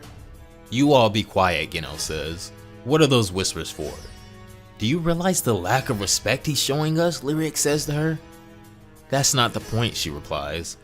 Reacting like that is inappropriate for a proper Saiyan soldier. Such behaviors are unworthy of us. Although, if this Vegeta has an issue with us, I guess he'll have to deal with 2 big issues then, Ruba says, getting up as well now, with Lyric following suit too. Aside from the king, everyone is skeptical about your ability to lead us, he says. What now? Vegeta says, offended. You're doubting my legitimacy? This is when he turns around and notices the doubtful faces throughout the entire crowd, skeptical Saiyans that he'll have to prove himself to. As Ruba, Lyric, and Geno ready themselves to approach Vegeta, Kaba tries his best to calm everyone down and defuse the situation before this goes way too far. But I highly doubt these Saiyans understand the flames of pride that they just fanned. Quiet, Vegeta barks at Kaba. You seem to forget who you're talking to. I am Vegeta, he roars as his power explodes in the middle of planet Sadala. Vegeta has completely thrown caution to the wind, and in an effort to prove himself and demand respect from the rest of these Saiyans, he unleashes the power of Super Saiyan Blue Evolution to silence this troop for good before his words. Now, come at me, he says, enraged and ready to crush this fleet of Saiyans himself if he has to, as Chapter 5 of Dragon Ball Kakumei comes to a close. This chapter just hits the ground running as Super Saiyan Blue Vegeta roars "Come at me" at Admirals Ruba, Lyric, and Fennel without a single shred of fear in his heart. All 3 admirals feel the intense pressure given off by the intimidating Saiyan before them, and they brace themselves, while the stunned Universe 6 Saiyans, including Kaba, watch on. The masses are too afraid to move and simply return Vegeta's gaze, much to his irritation. Leave if you want to, you cowards, but I won't even be able to look you in the eye, so don't come crying to me the day the enemy knocks on your door to kill all your people, Vegeta yells out in fury. Behind him, Admiral Ruba prepares to clasp Vegeta between his mighty palms in one huge attack, yelling, "Now you're facing us," in advance. His attempts are futile though, as Vegeta easily dodges the attack by swiftly moving behind him, causing his palms to meet each other instead of crushing him. He turns back in surprise, only to be met with a singular punch from Vegeta so devastating that it almost appears to pierce straight through him. Utterly bested, he's sent flying over the crowd from the attack as the troops watch on in horror. Vegeta is completely unscathed though, and honestly unimpressed, as Lyric then attempts to attack him from behind, launching a blast which simply explodes on the back of his head, dealing no damage at all. He then uses the puff of smoke to his advantage and lands a direct knee on Lyric's abdomen, who coughs up blood from the blow. Fennel is all that's left, as she readies her weapon to take a swing at his head from behind in a sneak attack, but he easily dodges that too via a swift crouch. Without even turning around to face his opponent, Vegeta uses his palms on the ground to support himself and pivot enough to launch a backwards kick straight at Fennel's abdomen. Coughing up blood, Fennel 2 is thrown a distance away and crashes into a mountain face, thoroughly defeated as well. The sheer might of this blow causes the top half of the mountain to break apart in two and fall down, crushing Fennel at its center. Following this very short but decisive encounter, all three admirals lay utterly defeated while Vegeta just balls his hand into a fist, unscathed, unimpressed, but his job is still the same, to make sure these Saiyans can hold their own and protect their people. The soldiers look at Vegeta in pure terror, but all his thoughts encompass are the grim realities of not being strong enough. You all look at me as some kind of monster, a bloodthirsty beast. But do you understand now how it feels to be weak? Do you understand what it's like to not be able to protect your own against an enemy that is far too dangerous? Meanwhile, the mountain piece crushing Fennel beneath it starts to crack and violently shatters in all directions, revealing the being at its center. Fennel has transformed into her Super Saiyan form and casts a deadly glare at Vegeta through her bloodstained face. "Sorry, my king. I had no other choice," she thinks to herself as she charges at him. Vegeta shows no concern for her transformation at all, but he will gladly oblige if they still don't get it, if his point still hasn't gotten through their heads yet. "Come on, guys, transform," she screeches at the fallen Ruba and Lyric, who had slowly opened their eyes. The duo begin to transform into their Super Saiyan forms as well, yelling out in determination through their dripping blood. Vegeta's response is nothing more than a sideways glance and a wide smirk, giddy about a slightly better, although still inferior challenge. Yet his fun is abruptly interrupted by King Sadala, who states, "Repugnant," in utter distaste.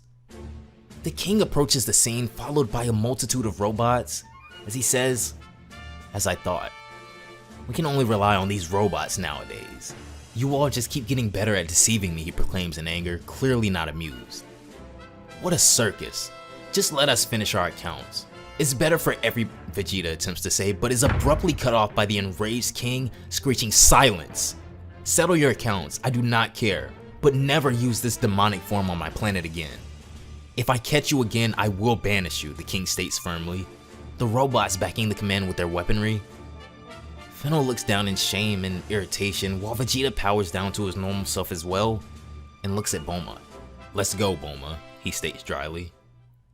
Elsewhere in a swamp, Hid and Frost are slowly approaching a large monster in the water which seems to be a target of interest. Upon noticing them, it quickly submerges its head beneath the water surface and darts off in the other direction at high speeds. "I've been swimming at full speed for about 20 minutes now. I've lost them for sure," it thinks vainly to itself. Yet when it turns around, Hid is silently standing there, casting it a dead and unimpressed glance. Both shocked and enraged at Hit's persistence, the monster launches an attack of spiked scales at Hit from its left arm. "Now, the time lag," thinks Frost from behind him as he readies his time lag technique in front of himself. The spike scales approach him, but Hit easily dodges the first ones by tilting his head to the side. Unknown to Hit, however, this scale attack turns a complete 180-degree angle and boomerangs right back to him. Only noticing this at the last moment, Hit turns his head around to see the scale get sliced across thanks to Frost's beam attack. He looks to Frost, who smirks and says, "You're welcome," which he simply shakes off. In response, he launches a beam from his finger at the monster behind them, piercing his chest without even turning around. Hit and Frost then come to arrive on planet Dew, where they eye a hunched and grumpy looking target from the shadows. As Hit prepares his attack to take down his opponent from behind silently, another attack from the side beats him to it, piercing the target's chest again. Enraged, Hit turns around and glares at Frost, the culprit once again. "It's super easy to be an assassin actually," Frost states amused, to which Hit replies by grabbing his hand at the wrist. "What's your problem?" he roars. You can't hit your targets anymore, or I'm just better than you," Frost taunts without flinching. "You will leave me alone from now on, until the end of time." "Have I made myself clear?" Hit threatens while tightening his hold on Frost's grip. Ouch! Frost winced while thinking, "This hurts like hell." "I accept under one condition," Frost claims while putting up a bold facade. "Prove your superiority to me. Come on, fight." He challenges Hit head on after getting his wrist free. Hit is unamused, however, but looks on with a grim expression. Meanwhile, while the multiverse readies itself for war, in the palace of the Grand Priest struggles in agony in his throne. "Grand Priest, I've tried everything to cover for you, but the kings will find out sooner or later," an attendant states. It's not a big deal. Don't put yourself in more danger," the Grand Priest staggers to say, with veins popping out all over his face. "Right," replies the attendant, while the priest attempts to steady himself once again. Elsewhere, beneath the tent on a floating inverted pyramid, Toppo, Margarita, Gohan, and Jiren look at each other in suspense. Margarita and Dispo avert their eyes to the burnt out and bandaged Velmod following his transfer of power and duties to Toppo. "If Lord Velmod starts Gohan, but is stopped midway by Jiren, who states Margarita has no right to bring him back to life, nor to discredit his years accumulated all at once. Nevertheless, there's still hope that Lord Velmod is still with us, and if so, she's keeping him alive at the moment." "I see. That said, now that I'm here, you know how I share your sense of justice," Gohan goes on, "which is why I'd like to join the Pride Troopers." Jiren can only turn to look at Toppo as he says, "You really picked the wrong time if you ask me." Embarrassed, Gohan sincerely apologizes, showing them the utmost respect, saying that he really shouldn't have bothered them at a time like this. Surprised at this response, Jiren looks up and states, "That's nothing," as Toppo continues from there. "Listen, Gohan," Toppo says, "we're a little bit tensed up since we hastened the Divine Immortality handover ritual, but we don't blame this on you." Jiren then goes on to explain, "However, we can't just let you become a Pride Trooper out of request. So if you agree, you'll follow us on a mission and we're going to rate you." "Of course I agree. Thank you, Jiren," Gohan shouts out in joy, his face glowing now. The moment is short-lived, however, as Dispo's ear twitches as he commands silence. He then fixates his eyes on Velmon's body and then shouts out, with tears moments away from flowing from his face, "I can hear his breath! Lord Velmod is alive!"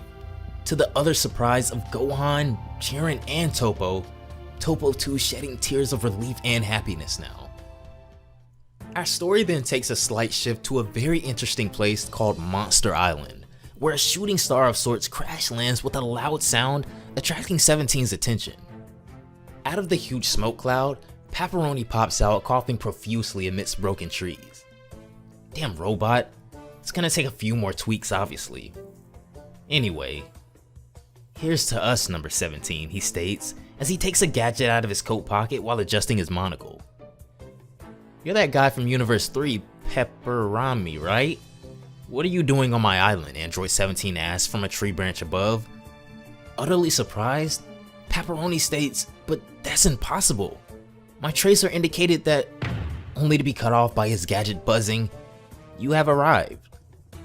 "I see," Pepperoni states. "Pepperoni, number 17, I'm here because I have a proposition for you. How about teaming up with me? I went so far as to create an android based on the DNA of the Supreme Kai of my universe to come to yours," he states vehemently. "And to get to me, you took my DNA too," Android 17 asks in suspicion. "Just a hair of nothing," he replies blandly. "Don't you dare ever do such a thing again," 17 threatens before getting down to his level on the ground. "Alright," Pepperoni agrees as the android continues, "and I'm not interested in your proposal." Pepperoni is adamant though. "But take a step back. Think about your family. How will you defend them?" he urges. "I don't need you to defend them," 17 states with determination. Pepperoni now grows angry. "Do you have any idea who the enemies are this time?" he barks. "It doesn't matter. If you die, you die. That's just how it goes," 17 states as he walks away, much to Pepperoni's disbelief. "Dad?" a meek voice calls out, grabbing 17's attention right away. He turns around in utter surprise and shock to see Sapphire and Pearl in front of him. "Sapphire!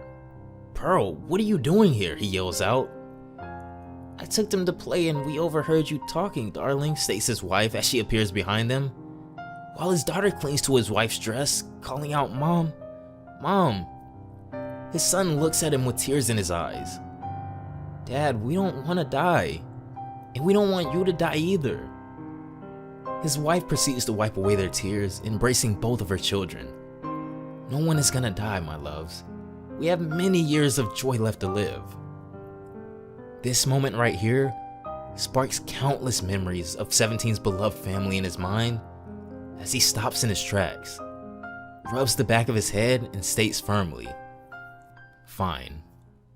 What's the plan, Pepperoni?" he says, as more and more alliances are created every chapter within Dragon Ball Kakumei, but the threat of Kansei and the Erased Angels is still far out of the leagues of everyone involved right now.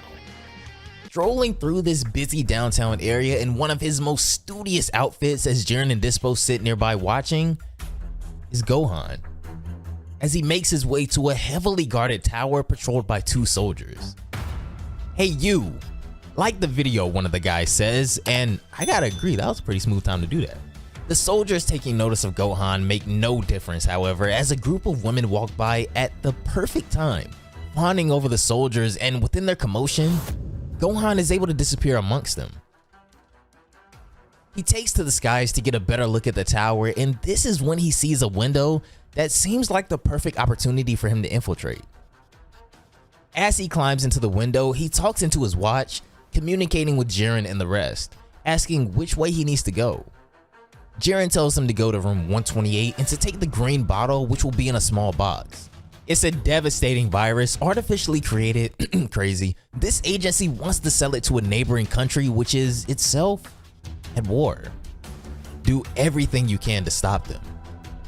Such pressure, Gohan thinks to himself as he finds the room in question. If I miss, countries and even a whole continent may suffer. I'll only have one chance. "Let's go," he says, opening the door.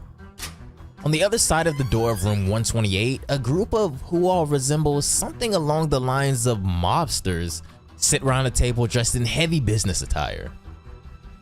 "Who are you and what do you want?" one of the ambassadors says as they all take note of Gohan entering the room. "I'm a financial controller and I'm here to audit you," Gohan says, as it doesn't really look like anyone believes him too much. Conveniently, however, the virus is closest to Gohan on the side of the room, so he has to decide exactly how he wants to approach this. "Dad, what would you do in my place?" Gohan thinks to himself. "Hey Gohan, need some advice?" Goku says, appearing as a figment of his son's imagination in a time of need. Yeah. "Well," Goku begins, "if I were you, I'd evaluate the power of my opponent so as to defeat the strongest first. That way the others would just leave without worrying about the bottle." "I should have known, Dad," Gohan says. "Thanks," as Goku bids him farewell and a good luck. "Gentlemen," Gohan says as he hides something behind his back in his hand. I've thought about it and everything seems to be in order here. He tosses something across the table at them that explodes, creating a blinding light as Gohan grabs the tank with the virus and takes off. Sorry, Dad, he thinks to himself, but I didn't want to hurt anyone. Gohan flies down the stairs of the tower and makes his way towards the exits, trying to remember the layout of this place, but this is when he pretty much gets surrounded all at once by guards and mobsters alike, as Gohan is now in a standoff with both exits cut off. So what are we doing now, Dispo says as he and Jiren continue waiting for some time later for Gohan. All of a sudden, someone buzzes them as Casserole chimes in, asking if everything is going well on their side. We haven't heard back from him in 30 minutes, Jiren says, referring to Gohan.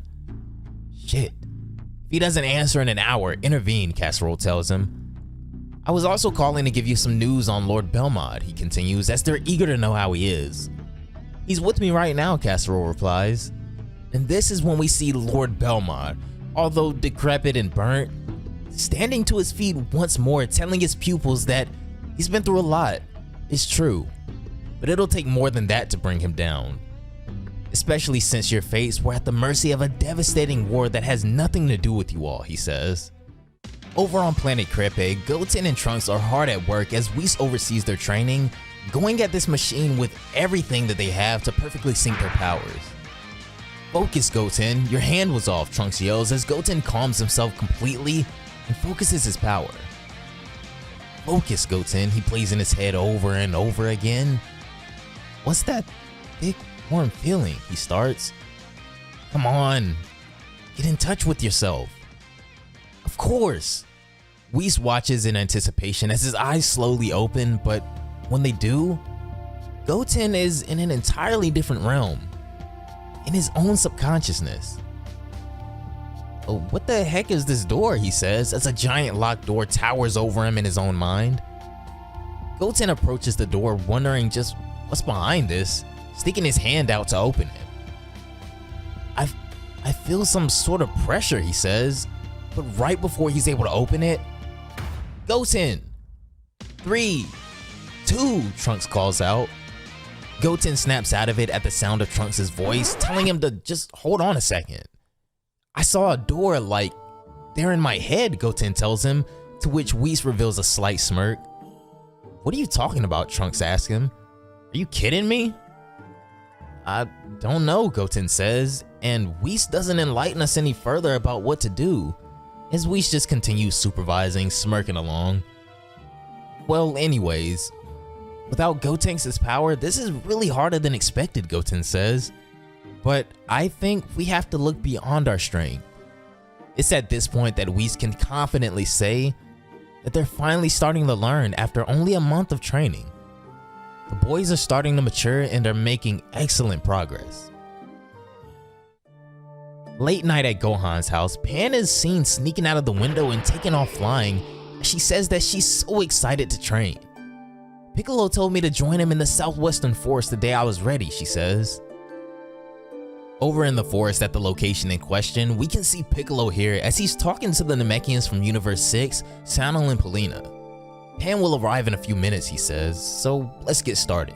Show me what you can do 2 years after the tournament, he tells them. You'll see we've developed a new technique, they tell him. Well, then stop talking and show me. About 20 minutes later, Pan finally arrives at the destination in the forest and sees them already well into their battle. This page gotta be one of my favorites out of the whole chapter because these shots of these Namekians are absolutely ridiculous. Well, I must admit, Piccolo says to them, you become very strong and you've taught me something really interesting about our race. I want to train too, Pan says, finally appearing on the battlefield as her first real training session of this caliber begins. A month earlier, as we return to the conflict in Universe 6, Hit and Frost prepare for a death battle of their own. The pressure of such a battle here rises little by little until finally bursting through the roof. The first one to attack in this fight will certainly win this battle, because at such a level, each move is decisive. Hit's first time skip attack completely crumples Frost where he stands, as his confusion sets in about how Hit was even able to pull that off. "It feels like his hand is on my heart," he says, writhing in pain, as if he was pressing it and immobilizing the rest of my body with chains. "I need to resist," he stutters, finally breaking free after a moment. Frost bursts out in laughter, saying that was really close. "I must counterattack," he says, "and I know just where to hurt him really bad." Frost appears behind Hit as he tells him that, in the end, maybe he was wrong about him. "You don't hate your life," Frost tells him. "On the contrary, you love it. Lacerating your victims is truly your greatest pleasure." Straight to the heart. The law of retaliation, nothing more, he says, as he pierces Hit through the heart with a single strike. Hit freezes as his body goes limp, but Frost realizes that something is amiss here, as shadows appear behind him. This is when Frost turns around to see a dozen other Hits behind him. "Clones," he says, confused, but Hit tells him no, we're all one. Hit and all of his replicants prepare a slashing attack, firing at Frost from all angles as he's narrowly able to dodge them in time. "That was a close call," Frost says, jumping out of the way, but if he thinks he's gotten away unharmed, he's sadly mistaken. It took every bit of speed Frost had to dodge all of those attacks, but Hit's precision is unmatched, as Frost realizes that his leg was the casualty of that last attack. "Wait, what's happening to me?" Frost says, as he begins to get dizzy and lose consciousness, Hit closing in on him. The last thing he sees is the assassin's face. A month later in the current time, we return to planet Sadala to see Vegeta hard at work training the Saiyans.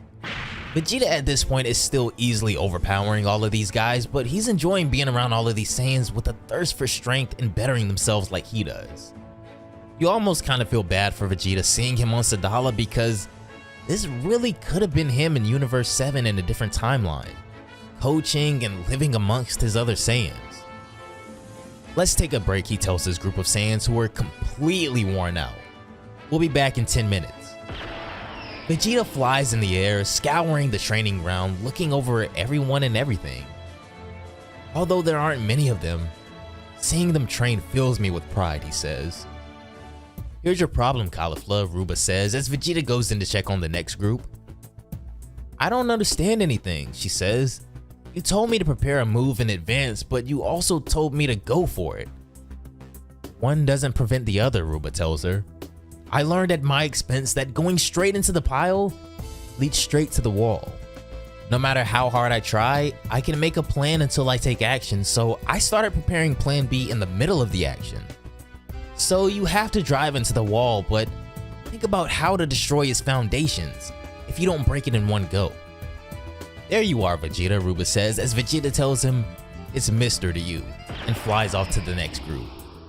"Oh, keep dreaming," he says as Caulifla continues her training, trying to decipher the exact meaning of Ruba's words. In the next group, Fennel is trying to teach Broly that he has to accept that monstrous power that he has, to stop repressing it and being fearful of it and deal with it. "As for you, young lady," she says, looking at Kale now, "you have to gain confidence. You refuse to believe in your reasonings, and this is what's blocking you. You're a very smart woman, Kale. I can see that from the beginning." "Listen to what she's telling you, Kale," Vegeta says, landing next to them, "and there won't be any limits that will stop you." In the final group, Lyric explains to Kaba that in 1 month, he got to know Kaba and he can see the youth of himself inside Kaba.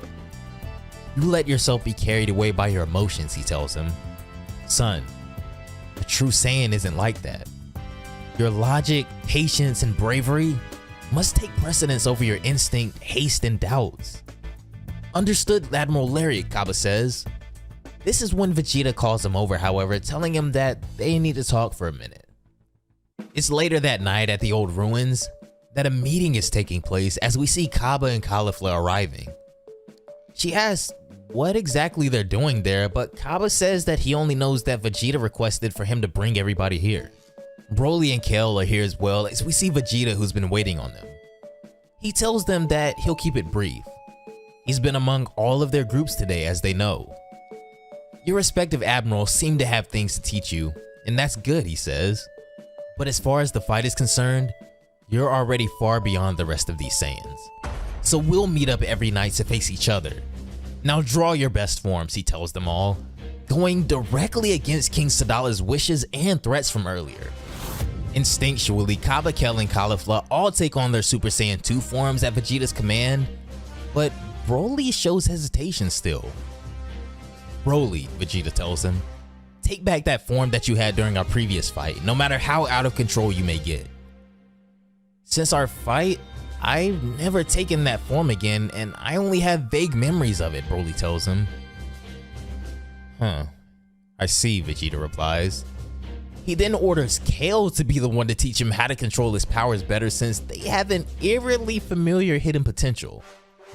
The three Super Saiyans glare at Vegeta as he provokes them, asking if they're really ready for this. And this is when Broly finally cuts loose. If Vegeta says it's okay, then the beast can be freed. It's been quite a while since this form has seen the light of day, but per Vegeta's command, and against the wishes of King Sadala, Broly releases his ultimate Super Saiyan form, with Chapter 7 of Dragon Ball Kakumei coming to a heated close. As the sun shines magnificently across the training grounds the morning after, Vegeta is in the sky looking down at the ground on the defeated Saiyans below. However, there is one that's still standing amongst them. Broly is the only other one still on his feet, as Kaba, Kale, and Caulifla lay beaten on the ground. Caulifla makes a comment about, after everything that they saw last night, there was no doubt about it. Broly has the same potential as Kale. Broly has reached a height I could have never imagined, Vegeta says. The strength he possesses now is far different from when Kakarot and I first fought him. Kale, he roars, turning his attention to her next. You've impressed me tonight. You'll be a great teacher for Broly. As for you, Caulifla, he goes on next. You'll have to make that new transformation the best in your arsenal. Keep training to maintain that form and to access it more easily. So this pretty much confirms that not only are Broly and Kale obviously similar and immensely strong, I mean stronger than Vegeta's previous encounters with either of them, but Caulifla also has a new form as well, which is really interesting. She tells Vegeta to be careful saying he's proud of her or anything like that, or he might end up ripping his tongue out. He reminds her that he is their teacher for the time being, so don't think that he isn't proud of any progress that they make, to which she simply brushes it off as they return back.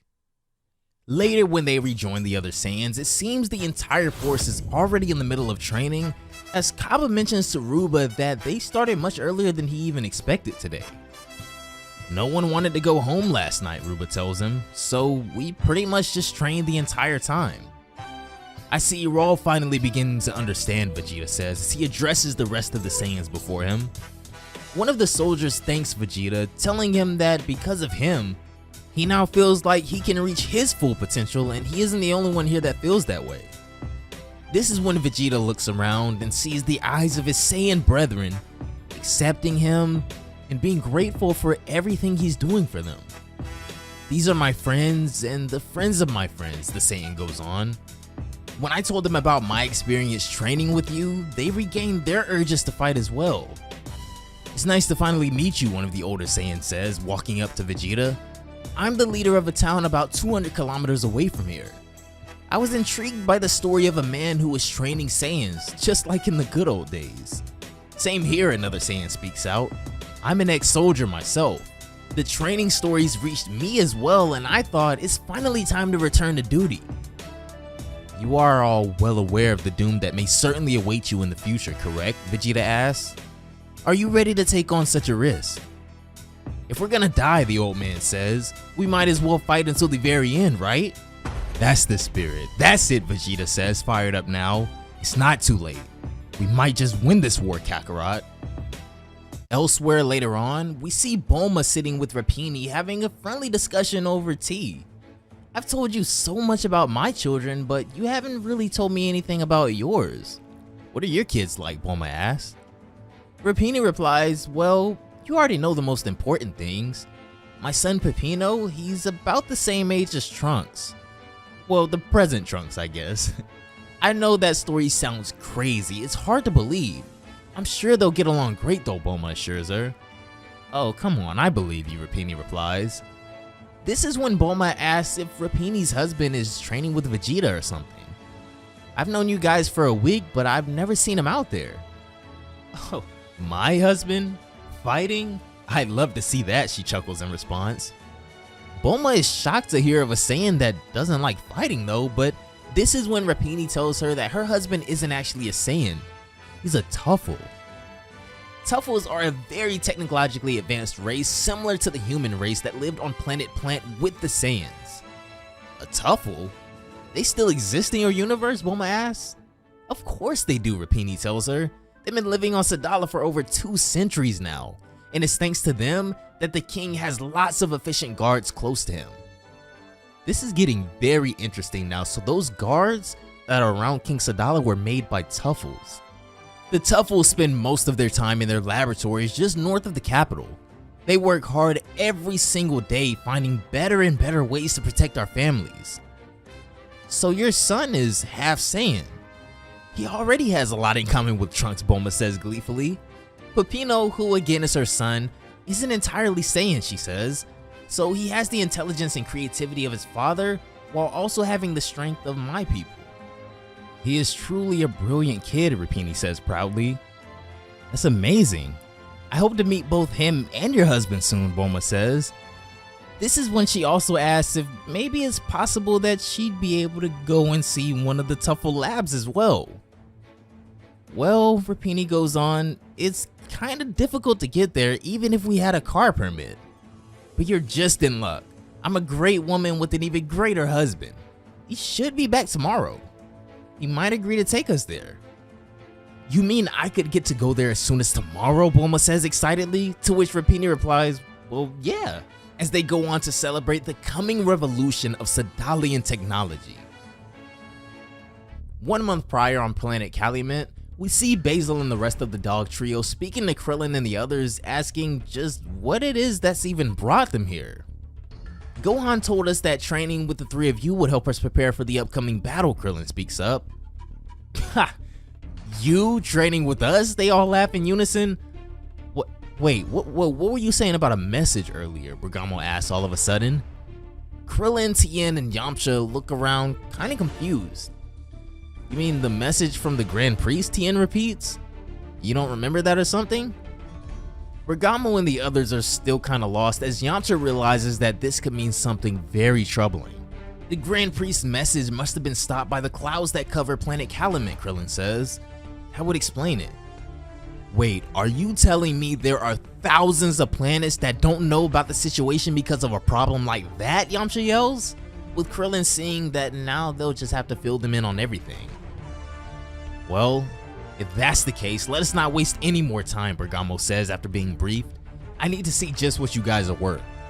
As the 3 Earthlings prepare for battle, the trio powers up looking just as menacing as they always do, but potentially underestimating their Universe 7 friends. The battle begins as the Earthlings show amazing potential against the dog trio, and I gotta keep it up, Buck. The art is just always the icing on the cake. I can never get over how incredible this always looks. Krillin tells the others to remember just what this is all for and why they're here. We're here to shatter our limits and push far beyond that, Tien says. Let's show Goku that all the years spent with him have served us well. The battle continues to rage on, but this is when the 3 Earthlings reunite in the middle of the battlefield, with Krillin asking Tien and Yamcha if they're ready. The 3 fire a massive beam in unison together, with Bergamo saying that he didn't think these guys would show this much promise as they combat the beam. Basil comments that he doesn't understand, however, especially those 2 bald guys who weren't all that in the Tournament of Power. They're just like us, Bergamo tells him. Their true strength is in their collaboration, their teamwork, but separated, their individual power is glaring. With Krillin, Tien, and Yamcha putting everything they have into their final attack, a huge explosion occurs as the attack dissipates, leaving a massive crater in the ground, but the victors wouldn't be the Earthlings this time. even though they may have lost, the Earthlings have shown amazing potential to Bergamo and the others, as even he admits that he almost got a little serious there himself. So I guess we should find a place to rest and heal them up now, he says. In the meantime, while everyone is putting in this work and busting their butts in training, we return to Sidra's planet in the presence of the gods. We have almost 2 years to finalize our little scheme, Sidra says to Ro. We need to get ahead of them and strike first, before they're able to react. Wait, what the heck is going on over here? This is when Mojito turns around, hearing that little suspicious comment he just made, as he walks over to him demanding to know just what they're talking about.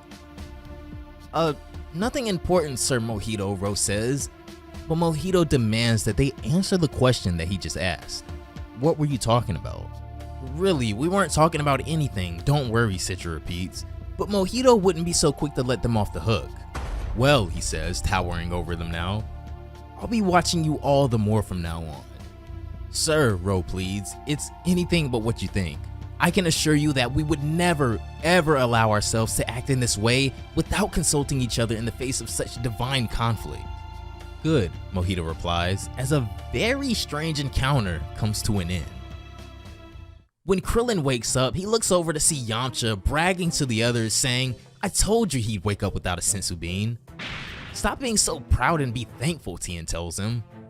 Krillin looks at the state of themselves and can only honestly wonder, if this is their condition now, then what's gonna happen when they're faced with more numerous and dangerous enemies? Well, we got a little bit less than 2 years left, Yamcha begins. We'll learn. Anyhow, how will we know when the war will start? Lord Sidra and Ro will warn us, Bergamo says. We can trust them. This bald man here must be able to see through the clouds with that front eye of his, Lavender says, as everyone laughs but Tien, of course, who doesn't think it's so funny. Where did that eye come from anyway, Basil asks. This is when we actually get a pretty cool recent explanation of Tien's lore and ancestry a bit. I belong to the clan of the Three Eyes, which has this particular feature, he says, but it kinda doesn't exist anymore.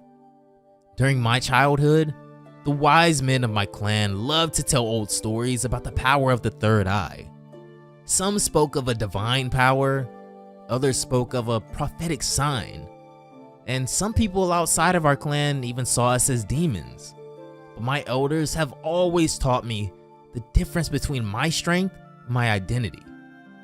I joined the Crane School and met Chiaotzu, my best friend, but one day while returning to my village, my family vanished into thin air. I spent years looking for them, but he drifts off. So I made the Crane School my second family. Then I met Yamcha, Krillin, and Son Goku while they were studying martial arts in a rival school to mine. But going back to my third eye, it's nothing more than a physical characteristic. It has nothing to do with any special prophecies.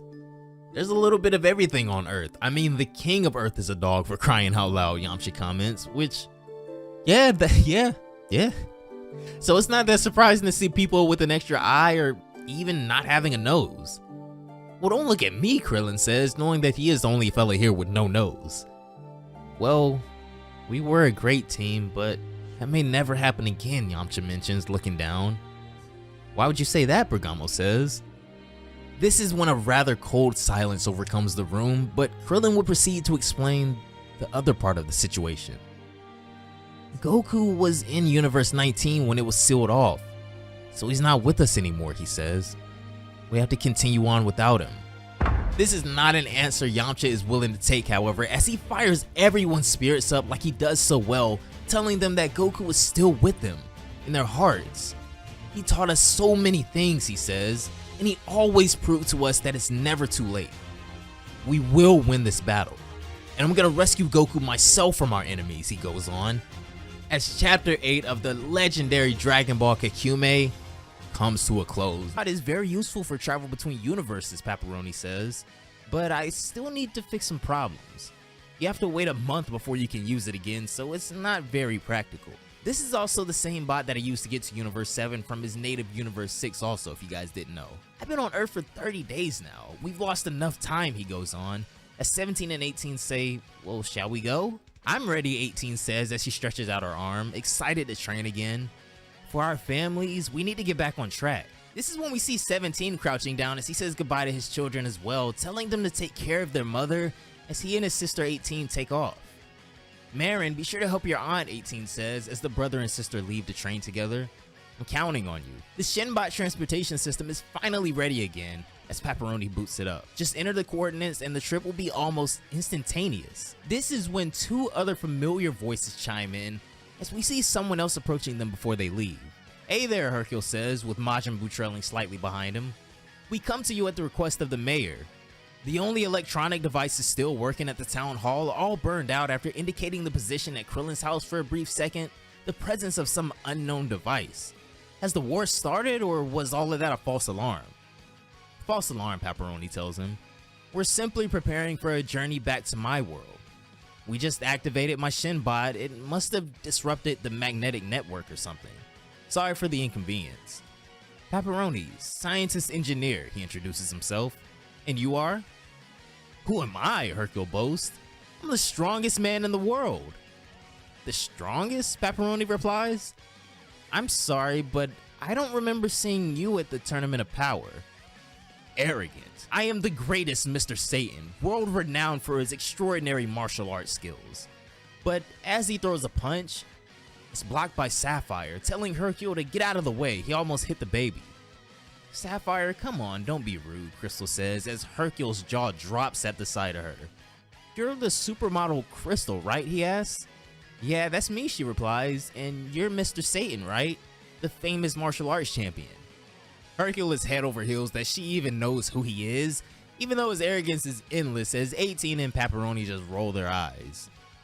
All of a sudden, Majin Buu sees something he doesn't really like too much as he walks over to the Shinbot. He picks it up, flipping it every which sort of way before getting irritated and asking, what's this thingy? Buu, out of nowhere, eats the Shinbot whole as Pepperoni and the others panic from his sudden recklessness. The Shinbot begins making all these weird robo noises, but then Majin Buu begins to glow. 18 charges in, asking why does Buu always have to show up at the worst times, diving right into the piercing light illuminating from Buu, but as she almost grabs him, he disappears and she flies directly through him. I missed? Buu? Hercule asks, but he's gone, as 18 asks Pepperoni if he has any idea where they just went. He activated the Shinbot without entering a new coordinate, Pepperoni begins with a frustrated look on his face. If he teleported, it's because the destination was chosen randomly when Shinbot was in his mouth. It's impossible to find them now. But there was already an area selected before, right? 18 says, panicking. This is when Pepperoni replies that yes, it was Universe 7, so if Shinbot is gone, then that means the area has been changed. I knew this would all amount to nothing, 17 says, as Hercule chimes in saying that he doesn't understand any of this magic mumbo jumbo, but where is Buu at? He asked Pepperoni. Shockingly, however, Buu's destination would be nowhere nice, and nowhere simple to come and go from. The next time we see Majin Buu, he would be in a crater, being overlooked by dozens of devious-looking beings, trapped in the demon realm as the search for Majin Buu begins. Off in Universe 11, as Gohan's trial to become a Pride Trooper heats up, he's been cornered by enemies after being exposed as a fraud by mobsters. There's no way you're getting out of here with that bottle, one of the mobsters says. Put it down and put your hands up. Gohan would go on to close his eyes, concentrating and sensing the energy around that area more clearly as they take aim at him. He tosses the cube with the vial in the air before taking his glasses off, saying that he really wishes he didn't have to hurt anyone, but they leave him no choice. As one of the guards attempts to shoot at Gohan, he easily snatches all of the bullets out of the air with a single hand. That was pretty dope, I'm not gonna lie. As he opens his eyes, a shockwave knocks back the entire force of soldiers, taking out the first wave of enemies. He drops the bullets from his hand and then goes on the offensive, kicking the first opponent in the face before charging at the next and landing another kick across the face. The big guy gets knocked back, sent flying as he nearly crushes his other partner standing behind him. Gohan lands on the wall catching himself, all the while this having happened in a handful of seconds as the bullets hit the floor before the cube does and he launches himself to catch it in time. Ready dispo, Jiren says as they take off to give Gohan some much needed backup, assuming the plan was all a bust at this point. We'll go through the window that Gohan used. When they bust through the window, however, looking pretty spiff I might add, Jiren and Dispo are shocked. Wait, Gohan, why didn't you answer us, they ask, as they see Gohan is just fine. And he has the vial as well, safe and sound, saying that it was just truly hectic so he didn't really have a chance.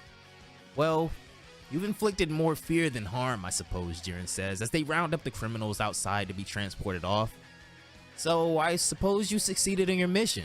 This is when a godly drawn gang appears, asking for Son Gohan, as Gohan replies, "The Pride Troopers? Young man, you've done your duty," Kasaru says, stepping up from the middle. Moreover, Jiren and Dispo have praised your merits and bravery. You indeed have already proven yourself at the Tournament of Power, but you've now confirmed our expectations by proving your ability to serve the innocent.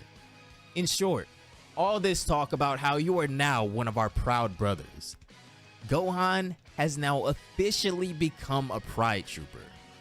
Later that night, the Pride Troopers decide to throw a little celebration for their newest member as we pull up to a restaurant next, with everybody going crazy in front of a feast inside. Well, Gohan, Dispo begins at the table. Tell us about your family. We know your father, but that's really it. Well, I've got a younger brother, Gohan replies. He's 16 years old right now, and my mother's name is Chi-Chi. She's an exemplary mother who's always wanted me and my brother to succeed. I love her so much. And finally, I'm married to a woman named Videl, and we have a beautiful daughter named Pan. You have a daughter? Dispo replies with his jaw dropped. Congratulations, Gohan. She must be the cutest. You have a picture? Gohan pulls out his wallet to reveal a picture of his beautiful family, as it seems like he and Dispo just made a personal connection here. You're all magnificent, he says after looking at the picture. Wait, I'll show you mine too. Oh, you're a dad too? Gohan asks, as Dispo proudly takes out his wallet as well.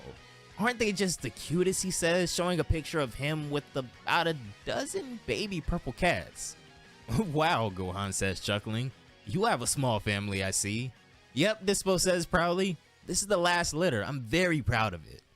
Wait, you mean there were other litters? Gohan asks, as Dispo seems to have a couple dozen kids. All of a sudden, the door begins to creak open as someone else arrives next.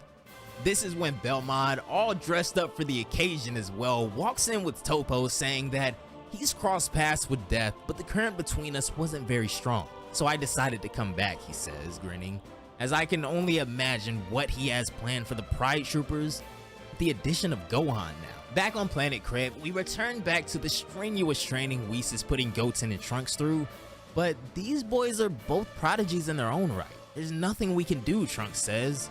You can only rely on that weird door you saw in yourself, and know it.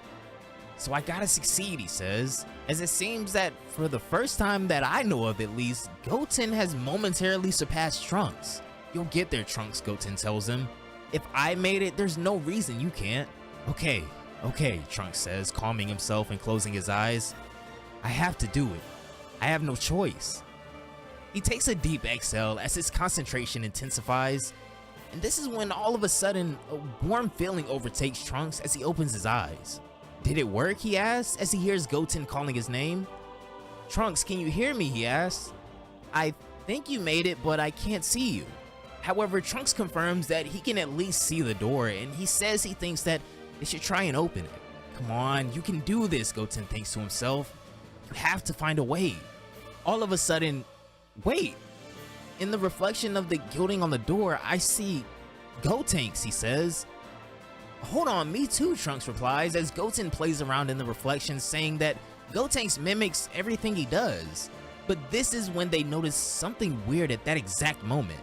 They somehow end up seeing each other instead of Gotenks for a moment, which gives Goten an idea. Yo, Trunks, on the count of 3, raise your right hand and spread your fingers, he says, as they count to 3 and then both simultaneously raise their hand and spread their fingers. I see you right behind the door, Trunks says as it begins to creak open, revealing a blinding light. On the inside stands the silhouette of Gotenks as they walk in to check it out. You're really Gotenks, Goten asks. Aren't we supposed to face our demons behind this door? This is when it hits him though. Wait, I get it now. Our demons, or rather our demon, is him, Goten says as Trunks agrees. With fusion, there's no need to really calibrate to each other. Everything works automatically. No additional teamwork needed after the fusion's done. So we have to read each other without relying on that to do so. This is when they return to the outside world fired up, knowing exactly what they have to do now. As they throw that next punch, Goten and Trunks, even if only for a brief moment, achieve perfect synchronization of their power without the fusion, and this would cause the machine to break finally. Whis looks stunned himself that they were able to pull this off so fast, as the two boys stand exhausted, destroying the device. Ha! Too easy, Whis, they both say, throwing up a thumbs up. You're gonna have to train us harder the next time. But the boys faint from exhaustion before finishing their sentence. Good, Whis chuckles, amused but proud at the same time. Whis looks up into the sky as he ponders something though, saying that after several millennia, you finally decided to return, huh, Lord Beerus? As he gazes off into the cosmos. Hours earlier on Beerus' planet, the Oracle Fish seems to be seeing the God of Destruction off, saying that first Whis left with the two Saiyans and now it's your turn to leave. You can't leave me, what am I gonna do here all by myself, they say. Just go to Earth, Beerus tells them. There's plenty of good food to keep you busy down there. But why can't I come with you, the Oracle Fish asks, as Beerus looks more serious than ever right now. Oh no, my dear fish. Where I'm going is no place for you, he replies. The Oracle Fish pleads that it's a long journey, so Beerus should need some company. Beerus responds, however, that with this war approaching, the only company he needs is that of the perpetuity of silence, so I'll go alone. That is my last word, he says, as Beerus slings on what seems to be some form of a cape for the very first time, as the Oracle Fish comments that he very rarely decides to wear this. As we see Beerus next, he sports a headdress telling the Oracle Fish that this is something he only wears when he goes home. I'll be back soon, father, Beerus says, as he alludes to the potential meetup between himself and the rest of his race in coming chapters of Dragon Ball Kakumei. I miss that feeling, Beerus says to himself as he takes in the setting around him. This is planet Gezi on the borders of universes 6 and 7. As he descends to the ground, Beerus walks across a small river to see someone else meditating as well across the water. So you came here too, he says. Yeah, I've been waiting for you for a month, you idiot, Champa says as he and Beerus sit across the coffin. I haven't been here in over 1,000 years, father, Beerus says, as we can assume that their father is the one in that coffin. How would he have acted in our situation, Champa asks. This whole thing gives me headaches. Beerus replies that it's sure that he'd do much better than him at least, to which Champa gives a snarky reply. Even in times of peril, the sibling rivalry never fades. Over on planet Crepe, Goten and Trunks are reaching the climax of their current training with Whis, and after a short break, they're back at it again. Hey Whis, did we make it? Goten says, looking pretty drowsy still. Well, you slept well, I guess, it seems, Trunks says. Whis would go on to state that they're now entering the second phase of the training. You must now unlock your godly potential, he announces. It's a necessary step to reach stage 3 of your preparation. This would be the official beginning of Goten and Trunks' God Key training, as neither of them expected it to be so quickly, even though that is what they came here for. Good luck, Whis tells them with a smirk, as now their very life forces will be tested. I welcome you to the planet Lestia, Whis says, as he transports them to a different training location now. Here are 2 spears of God Key, he goes on, producing 2 orbs of energy. My only advice, assimilate them. What? That's all? Goten replies naively, with Trunks being equally as naive, but this would soon be fixed. Nope, that's it, just assimilate them. After which this step will be closed, Whis replies. He sends the orbs in their direction as the 2 ready themselves. They charge right in to get ahead of the orbs, but the energy passes directly through their bodies. This seems bearable, Goten says, as he and Trunks look at each other pretty confused, feeling no changes yet whatsoever. All of a sudden, both of them collapse in excruciating pain, clenching their chests as they heave up blood and nearly pass out from extreme trauma. Oh, Whis chuckles. Perhaps I should have warned you, apart from your fathers, of course. No mortal has survived these spheres for millions of years. It's a miracle that you 2 are still conscious. Somehow both of them are still on their feet though, writhing in agony, but the only thing constant on both of their minds is being stronger than their fathers by any means necessary. It takes everything these two have and more to not implode from the agony, but Saiyan will is near impossible to break, and the drive these two have mirrors that of Goku and Vegeta as they continue to fight. Then they both hit the ground as the orbs then pass through their bodies and appear above them. After seeing their condition, Whis worries that maybe he overestimated them, even though it was only a softly charged energy orb of his that they tried to handle. Goten's only question for Whis, however, would be, does assimilate just mean to keep it inside their bodies? When Whis replies yes, something clicks within Goten, who seems to have an idea now. That goal to surpass their fathers, continuing to ignite a fire within these boys that won't let them give up, even if it kills them. During this time, across the multiverse in Universe 6, the training would intensify even more as we see Vegeta meditating as his strongest warriors train together. The Saiyans face the fields of action and limits of their potential now, and we would go on to see Broly in his Super Saiyan form working hard to control that rage, and with Kale's help, it seems he's making great progress as she tells him that he's almost got it now. Kaba and Caulifla would also make waves in the progression of their own training as we see a Super Saiyan 2 Kaba standing across from quite a powered up Caulifla. Suddenly, they're exposed. King Sadala would appear above them after having already warned Vegeta about these damn transformations as they coldly lock eyes. "Keep going, I'll be back," he says, instantly noticing the king's arrival and taking to the skies immediately. Vegeta would confront the king head on with no fear whatsoever. "I see you've come more and more often to see the Saiyans exercise," Vegeta states. "The next step would be to participate, you know." "You and your friends will leave this planet at dawn," the king says coldly, wanting no conversation after this disobedience. Vegeta is in disbelief, but the king's patience has run out as he six his guards on Vegeta next. Vegeta easily disarms the guards and tosses them both away behind them. He then momentarily begins to lose his cool, possibly forgetting the scope of this whole situation, and takes a swing at King Sadala. He stops his hand, however, and attempts to explain, telling King Sadala to just listen for a second. The king doesn't let him get another word out though, and decks Vegeta with a ferocious punch that honestly took him off guard, surprised at how strong the king is. "You who used to teach my people to defend themselves so well. It's pitiful," the king says crudely. "You are nothing. You and the other traitors to my people." King Sadala then continues attacking Vegeta as Broly and the others look on confused, not really sure what to do in this situation. King Sadala sends Vegeta soaring through a mountain and with impressive speed chases after him for a combo as Vegeta mocks him. "So here's the true face of the pacifist king," he says, knowing that a true Saiyan would communicate with him best by a show of aggression and force at the end of the day. King Sadala would keep pressuring Vegeta, each attack seeming stronger than the last, as Vegeta is honestly taken aback by the king's strength. King Sadala would prepare an attack that almost looks like a Gallic gun considering his pose, and Vegeta would return a blast of his own as well. A massive explosion goes off in the sky as Kaba and the others look on that could possibly harm them, so Kaba creates a barrier to shield everyone on the ground. It seems like both Vegeta and the king took a decent amount of damage from that explosion, but there would be no clear winner as they both still remain on their feet. Vegeta charges back in and goes on the offensive this time, but the king's combat experience seems to be relative to Vegeta's as he easily blocks his kicks. "Why didn't you ever show up at the 2 tournaments against us?" Vegeta asks. "You should have protected your own."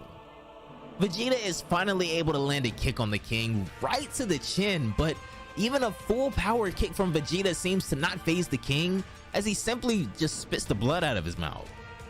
This is when King Sadala and Vegeta enter full-fledged battle as the two clash back and forth ruthlessly. Vegeta would assume he's predicting the king's movements as King Sadala creates a ki blast in his left hand, but then fakes and tries to hit Vegeta with a knee, demonstrating his experience even more. Vegeta attempts to block his knee, but is suddenly hit with a right hook as the king's feint takes him off guard.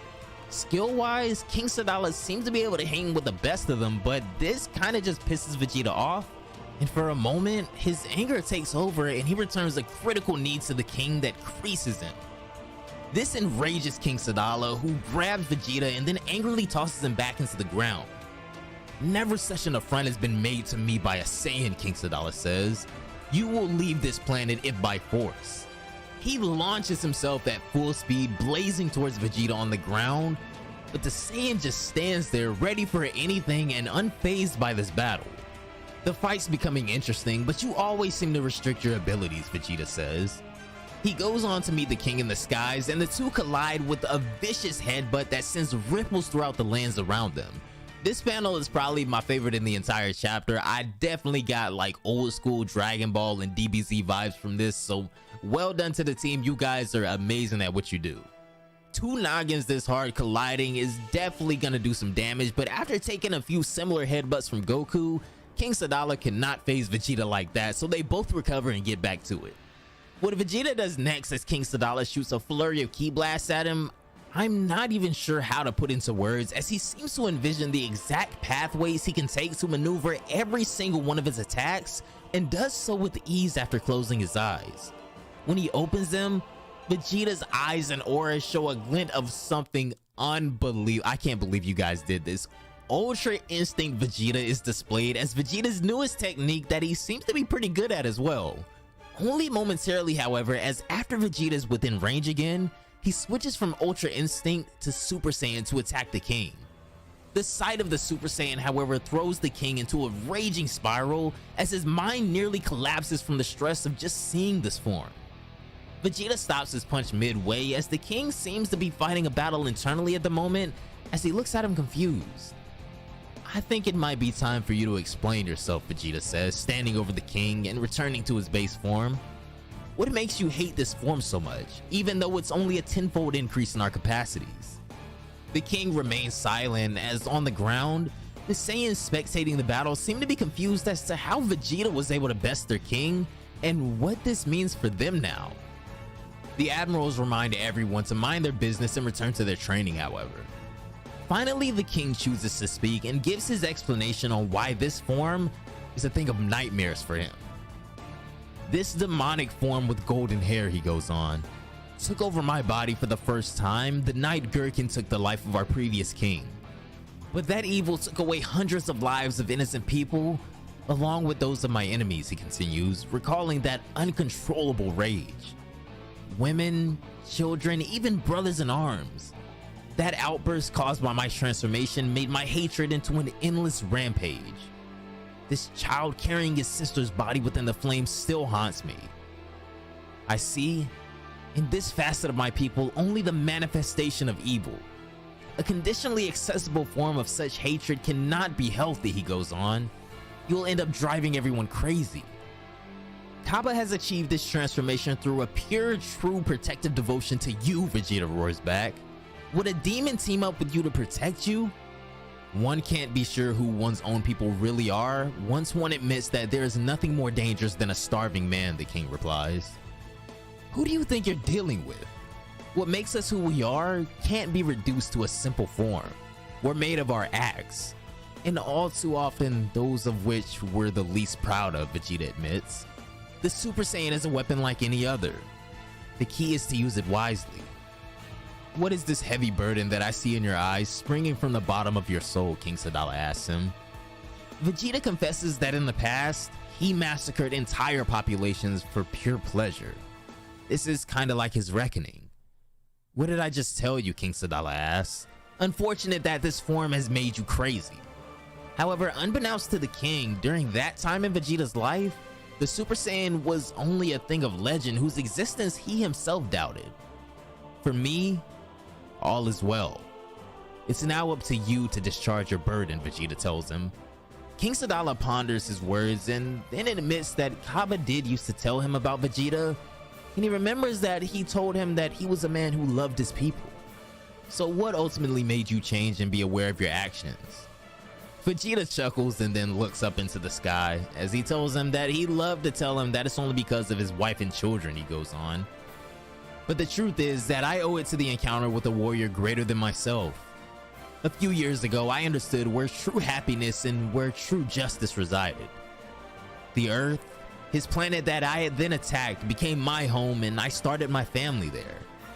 Without him, I wouldn't be the same today, as Vegeta attributes much of who he is today to meeting Goku and their rivalry turned friendship, whether he'd call it that or not. And it's precisely with each transformation, each time that he surpassed himself, that I admired him more and more in spite of myself. The Super Saiyan opened my eyes, my friend. At first, King Sadala would be taken aback, but then he would crack a smile, beginning to take a genuine liking to Vegeta now.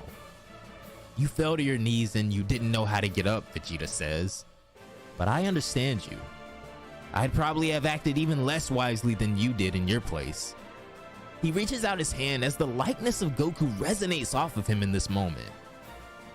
King Sadala then goes on to say one last goodbye to his brothers, those whose lives he had been dwelling on daily, as he's ready to turn over a new leaf and no longer shun the strength of the Saiyans. Vegeta was not only able to help the Saiyans of Universe 6 become more powerful, but he also gained the trust of his people and the king, as things seem to be going pretty smoothly for them from here on out. Even back on Earth, the training seems to be going well, as you could almost forget what all of this is for with how beautiful the day is. Elsewhere in the multiverse though, it seems like things are stirring. Something is afoot and a reckoning will soon take place that may shred the very fabric of reality, as we would conclude the chapter in Universe 14 seeing a figure. And in Universe 0, the seal continues to weaken day by day, only months left until the fight for all of existence begins. Venerable Heir, a voice repeats. The view is hazy, but the voice finally breaks through and the eyes of a warrior finally open. This is Amaran, and trust me, we will get all into why this guy is a problem soon enough. I don't know what happened, Dula says. I've had a huge memory gap. Maybe you know something about it? But Amaran shakes his head no. When I woke up, Dula continued as Amaran rises to his feet, a few moments before you, this door was blocked, bewitched, but it was just a primal spell, like it was made so that we could go without slobbering too much. Of course, a brilliant wizard like me would have saved us from any situation. This is when Amaran breaks his silence though. Salaga, where is he? So Dula leads him to the entrance of their ship, with Amaran not really sure what to expect. However, when the doors finally open, we can see that we're currently on planet Bread, off in the mysterious realm of Universe 14. Amaran is shocked, but Dula confirms that he was shocked as well a few moments ago. All of a sudden, a troubled presence lands behind them on the ship as Salaga finally appears and seems to have narrowly avoided some danger. What is this outfit? Amaran asks him. Salaga then goes on to explain that it was impossible for him to wake Amaran up, so he took the initiative to go out. When I found myself facing this horde of creatures made of pure energy, he goes on, I had to adapt to the situation knowing that their blows sucked the vitality out of me. I had to be patient, and I managed to copy their vitality absorption capacity, so I was able to overcome them. The fight was hard, but not without experience gained, and my mission to protect you has been successful. Impressive as always, Dula declares as he extends his hands out to heal Salaga using his magic. Venerable Heir, if I may say so, Salaga goes on, the bewitchments are strangely similar to those of Lord Drommel. What? Dula says, stunned. But why'd Lord Drommel want to lock us up? This is absurd. This is indeed what I've concluded, Amaran says. Any telepathic contact with him or Ziri seems to be impractical. Let's go directly to his planet. Dula, summon the ship, Amaran commands. Dula forms a hand seal, and with a gust of mighty power, he summons their massive ship as it rises from the clouds. Wow, I feel as if I haven't used my power in ages, he says, as it's pretty clear now that these guys are indeed suffering from some form of memory loss or amnesia, if this is truly their home Universe 14. As they enter the ship, Salaga, out of curiosity and suspicion of the current situation, reads the vitality of Amaran, and this is when he notices that his heartbeat is irregular just as he thought, and his blood pressure is unstable. Salaga stutters as he attempts to address the Venerable Heir, but a look as cold as ice runs in Amaran's eyes. Whatever may have happened, Salaga tells him, I know you'll make the right decisions. Amaran coldly replies though that he doesn't pretend to, however. As their ship takes off, course set for planet Dromel. Back on Earth in Universe 7, Piccolo is hard at work trying to make Pan the next great hybrid Saiyan warrior, and much like with Goku and Gohan before, he isn't showing any mercy no matter who he's training with.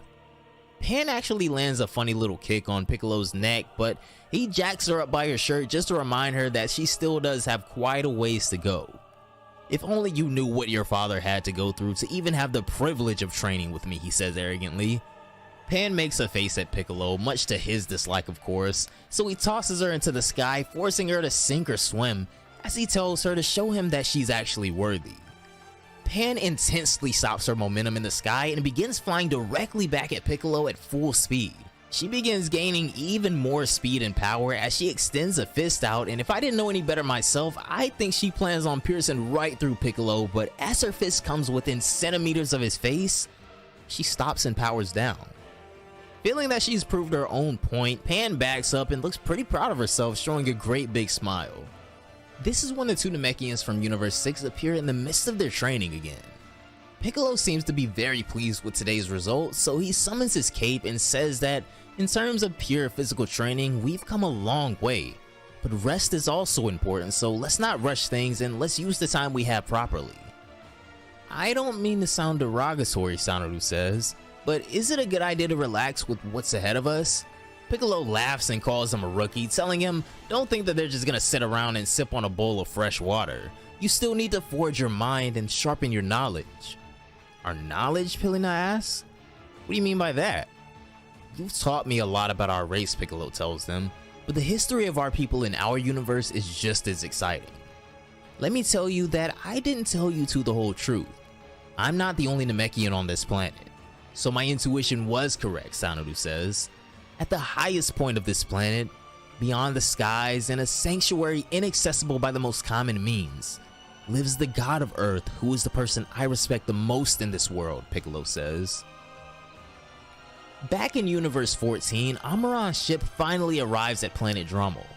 Amaran, Dula, and Salaga step out of the portal that was created as they take their first steps in ages on planet Dromel. A wave of emotion comes over the warriors as Amaran, Salaga, and Dula scour around, calling for Lord Dromel and Sir Xeres. Venerable Heir, would you allow me to take a quick tour of the planet, Salaga asks. Amaran takes to the sky and manifests a large, liquidy orb of light before it disperses all over the planet. The very life forces on the planet itself are scanned over as Amaran's technique shows insane range. Even Salaga stops once noticing Amaran's technique and heads back to admire his skill. I didn't know you were capable of such a technique, Salaga says to him, but I imagine given your position, you wish to remain discreet about your abilities. Amaran is shocked though as he declares that there is no life whatsoever on this planet. What? And for how long? Months, Salaga asks? Wow, Dula comments, coming up to them now. That was unbelievable, Venerable Heir. However, it's at this moment that Amaran does detect something though, as he points to his right. Down there, he says, there's a kind of psychic beacon that's been deposited. I'll go alone, he declares. Are you sure, Dula and Salaga plead? But in Amaran's eyes, this is a non-negotiable situation as his presence is almost being summoned to this location. Right, Salaga says. We stand guard just in case. Amaran flies off to the source of this beacon, appearing before a beautiful structure. He extends his arm and with one swiping motion seems to open a portal to somewhere. Amaran sticks his hand through this mirror dimension before walking completely through it.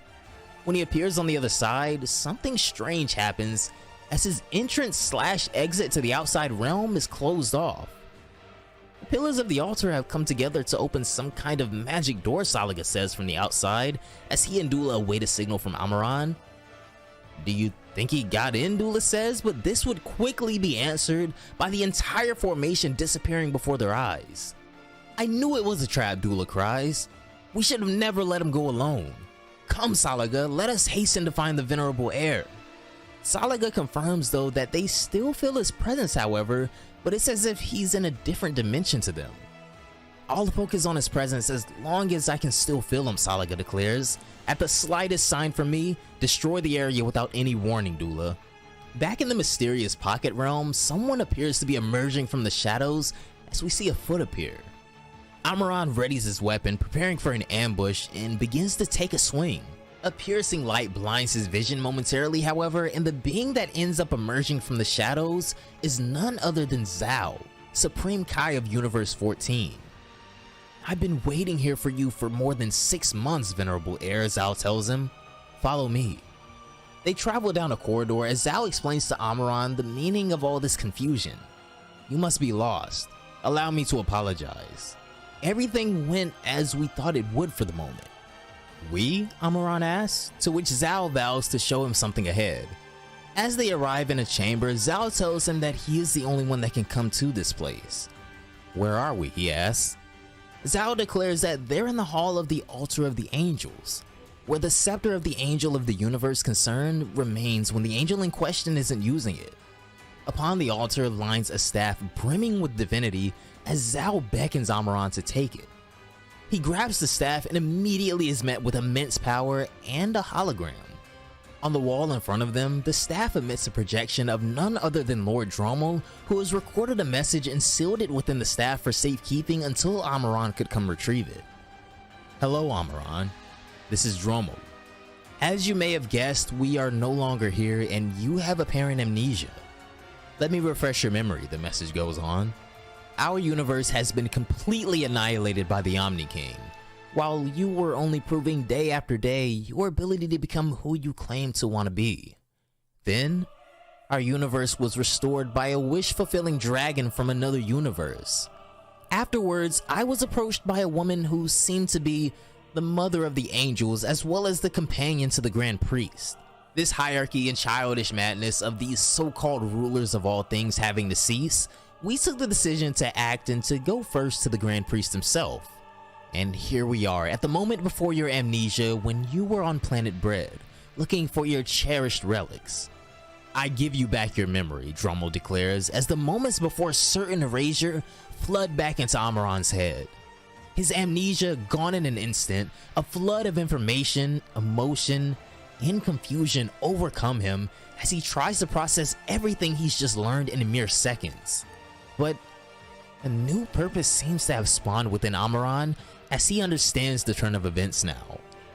"Now that you remember," Drommel goes on, "if you hear this message, it's because we were somehow stopped by the Grand Priest and Zeri sent his scepter back to where you are before we got stuck." Amaran has been bestowed a mission now, however, as Drommel tells him that after these events, he'll no longer be able to hold his job. "For the time being at least, I will ask you one thing. Finish what you had to do. You'll have the time and the status to do it because from now on, and by this delegation, you have officially become the new god of destruction of Universe 14, Drommel finishes, as Amaran becomes the first god of destruction I've personally ever seen wield the angel staff, and I cannot wait to see how strong this guy is with and without the angel staff. As chapter 11 of Dragon Ball Kakumei begins, Amaran and the others are seen traversing the multiverse in one of the cubes we've become accustomed seeing Beerus and Whis travel by. "Venerable Heir, what is our travel plan?" Salaga asks. Amaran responds that he's decided they'll just go visit the Grand Priest directly at his palace. "His palace?" Salaga replies. "You know where that is?" "This is information that only the angels should know," Dula says. Fortunately, Amaran does have knowledge to get there as he tells them that each element of this multiverse has a precise place and function. Nothing has ever been left to chance. Dula, however, is having trouble understanding, so Amaran goes on to explain to them how they'll be able to traverse the God Realm here. "We can't move from one universe to another in any order we want," he says. "For each itinerary, there are steps to be respected. A few years ago, there were only 12 universes. The gods have evoked during the last millennia the term twin universes, but it's only a correction following our disappearance. At the time when our 18 universes coexisted, we were formed in groups of 3 so-called triplet universes. Our Universe 14, for example, shared the same galaxies, the same planets, and the same species as Universes 5 and 8. This one is thus again connected to the universes of the gods of destruction Arak and Liquor. So the place where I was born," Dula replies, "exists identically in 2 other universes?" You and Salaga are the exception to the rule, Amaran says. You have appeared in the demon realm. There's a different one in each universe. This is when we go on to see the graphic of how the universes would be intertwined in this triplet format. Universes 1, 12, and 18 would be one set, Universes 2, 11, and 17 another, and Universe 3 would be paired alongside Universes 10 and 6. Additionally, Universes 4, 9, and 15, Universes 5, 8, and 14 of course as previously mentioned, and finally, Universes 6 and 7 are paired along with Universe 13. The universes are all organized in circuits in which each series of 3 follows one another. There is no way to get from one universe to the other unless they're connected within the circuit. Zeres told me at the end of his message that the Grand Priest's Palace is an isolated place, accessible only by passing through special portals in a defined order. This one changes every 100 years or so, and Zeres shared with me the current configuration one must follow to get to the palace. The first portal to pass through is in Universe 4. The journey will be rather long even on board the cube. To get there, we must cross 5 universes in total. Though once arrived, the portals will be significant shortcuts. Getting back to our adventure, however, he continues, we are currently between Universes 8 and 6. So, Salaga mentions, let's optimize our trip by taking advantage of the stops to warn about the presence of the new god of destruction of Universe 14. Let's show them that our universe is not that easy to take over. Later on, as their travels continued, Amaran and the rest would arrive upon planet Rosemary in Universe 4. As they descend upon the planet, Dula commands the attention of the inhabitants and orders them to kneel before the divinity that has blessed their planet today. This is the one and only true heir of the divine throne, Sir Amaran.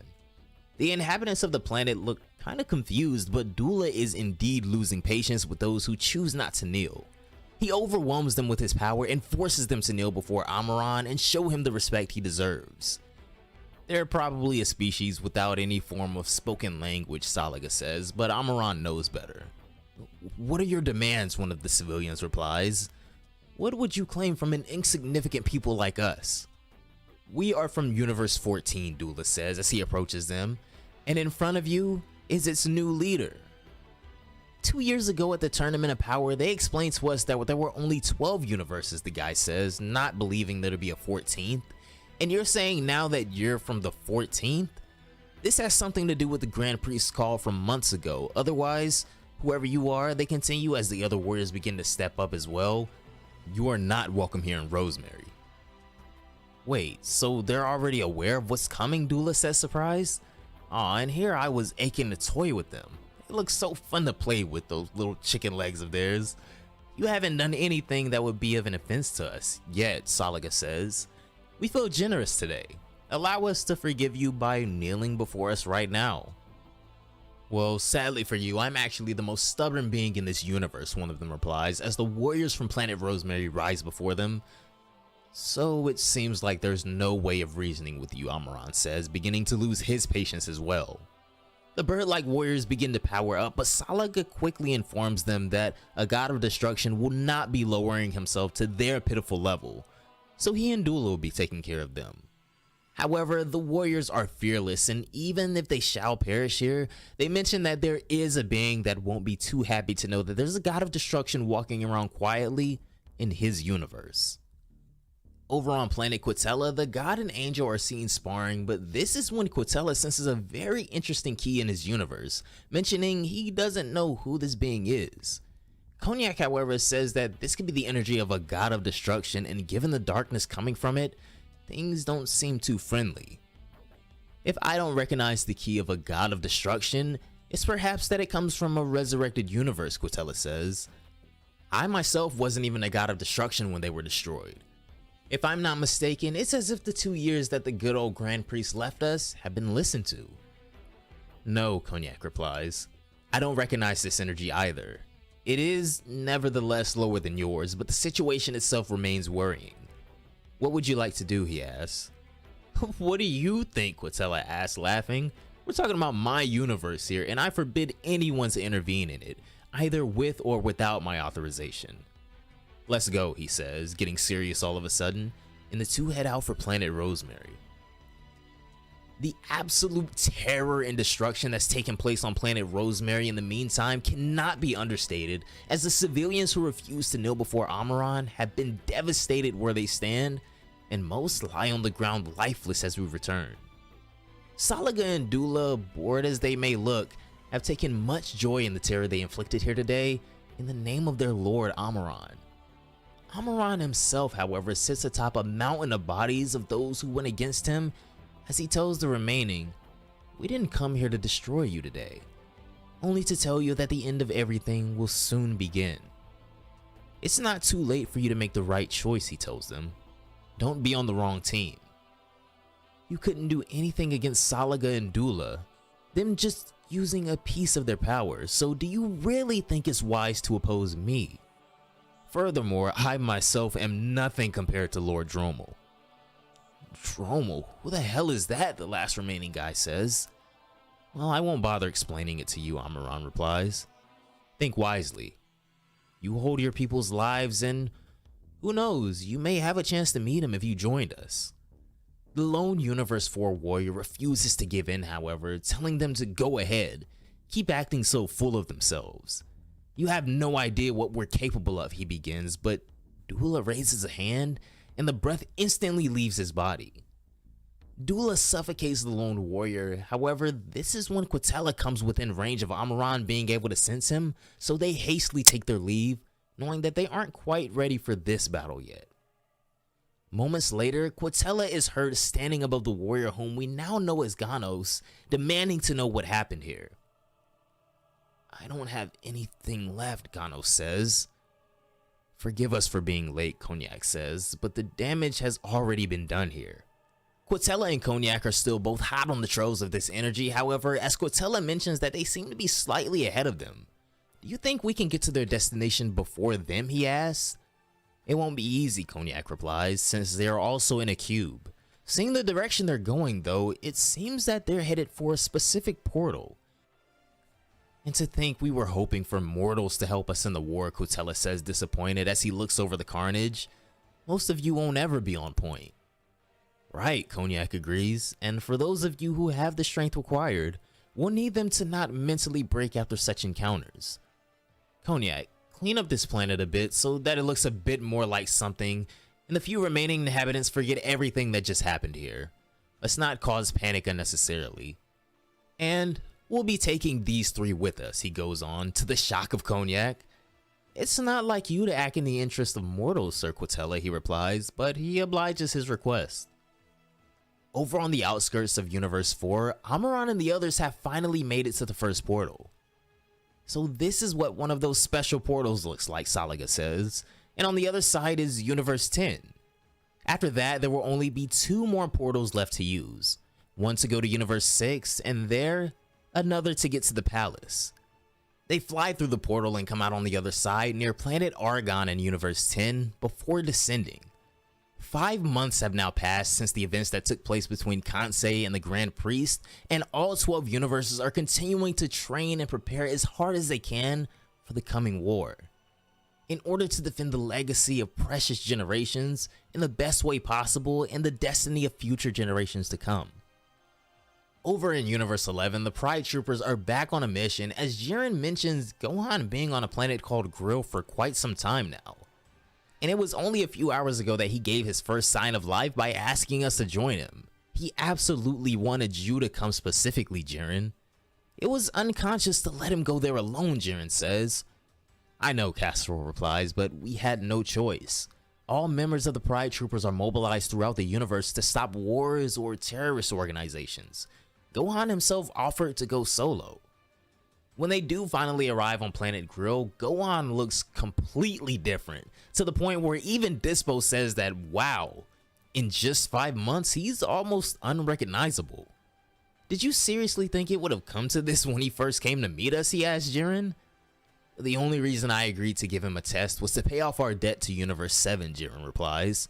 "But today, I'm happy that he's one of my brothers." "Planet Grill is now cleaned up as you asked me to do, General Casserole," Gohan says. "Indeed," he replies. "I didn't think you would stop an army in only 3 days, but you know as well as I do that it wasn't useful to let them all live, right?" he asks. Gohan remained silent. It was a wanted organization for several months now. Its members are each responsible for many deaths and accidents. This kind of guest does not deserve to be spared, Gohan. I understand your point of view, Gohan replies, and I'm sorry I didn't accomplish my mission as you would have liked, but if the Earth has taught me anything, it's that our enemies of today can change and become our greatest allies in time. Be careful to not get too lost in your gummy bear world, my friend, Castro replies, but thank you nonetheless. As Castro begins talking on the radio to more troopers, Jiren instead wants to know why Gohan requested for him to come here as well. Gohan tells him that because of Jiren's help in particular, he's gradually reaching his goal. 4 months prior at a party, post-celebrating Gohan's recruitment, we see Gohan asking Velma how he's able to be there with him and when he came to after seeing what had happened to him during the Topo transfer. Castro tells him that he woke up during Gohan's interrogation mission as Velma scoffs that of course Goku's son would join the Pride Troopers one day. Well, to be frank, Gohan replies, it wasn't in my mind to come all the way here and I would have continued studying if things hadn't reached this point. Since your arrival here, a question has been on my mind, Topo interrupts. Why didn't you stay and train with your people? This dear Vegeta could have brought you perhaps much more than any of us. Well, Gohan goes on after a momentary silence, I in fact started to be interested with your universe during the Tournament of Power and especially in your Kaioshin. This is when Velma, of course, gets very defensive, demanding to know just what his interest is in K. Interestingly enough, however, Gohan goes on to explain to them how the Kais have had an explicit hand in his progress that he's achieved to this day. My potential was awakened by the old Kaioshin of our universe many years ago, he goes on. So somehow I get my power today indirectly from the Kaioshin, and when I came out with Dispo from the fighting surface, I later asked Shin who K really was because I can't really explain it, but it's as if the Kaioshins are somehow connected to me since I was in their world. I feel their energies and their potential. This is when Margarita speaks up, however, telling them that the world of the Kaioshins is a place like no other, and few mortals have ever stepped foot in it. She then pulls out her staff and conjures the moments where Gohan was being trained in the Supreme Kai's realm, confirming his story. You officially wore the Kaioshin outfit and the Pataras, she goes on. Kibito made you a Kaioshin apprentice at that time. This should give you some answers on many points. Exactly what did your Kaioshin tell you about K, Jiren asks. Well, Gohan begins, he explained to me that the Kaioshins first appear as golden fruits, but that out of all of the fruits that existed throughout the universes intended on becoming Kais, K was a fruit 2 or 3 times larger than all of the others. This would also explain why K has such intense ki compared to the other fruits. In any case, K is nothing like the other creator gods that I know. Am I wrong, he asks? He knows what he's talking about, Velma thinks to himself. What could he have in mind? Indeed, he possesses powers that his colleagues will never possess in their lifetimes, Velma answers. Come on, give birth, what are you thinking? For some reason, Gohan continues, when I awaken my potential, I have this weird discomfort in my belly as if something is only partially unlocked. Why would you never talk about it with the Kaioshin of your own universe then, Jiren asks. Well, at the time, when my potential was first awakened, time was against us and I had to act right away, Gohan says. The old Kaioshin did make me much more powerful anyway than I would have ever been on my own. So in summary, Margarita says, you're going to ask K to complete your awakening because you feel that you're not using your full potential and that he would be the best person to help you do so. Is that it? Well, yes, I know it's probably absurd, he begins, but Margarita silences him and beams him with her staff. Indeed, she continues, I feel that it is sleeping in you. The steps seem to have been done, but not in the right order. What do you mean, Gohan asks. When a Kaioshin awakens potential, Margarita says to him, there are several steps that need to be followed in a precise order, and this requires extreme concentration. Not all Kaioshin can awaken potential. In fact, only a handful can. Perhaps he wasn't rigorous enough. Anyway, she continues, it must be the logical consequence of trusting a perverse Kaioshin who moreover has assimilated an unreliable witch. From what I can see in you, your potential is far from being even half awakened, she says, to the shock of us all. Moreover, you seem to have a link with several beings, a Saiyan father, an earthling mother, potential released by a Namekian, and a second time by a god of creation. The conditions are met for your total awakening to be a success. I have no doubt anymore, Gohan replies. I have to reach my true limits to protect everyone, and I really need you all.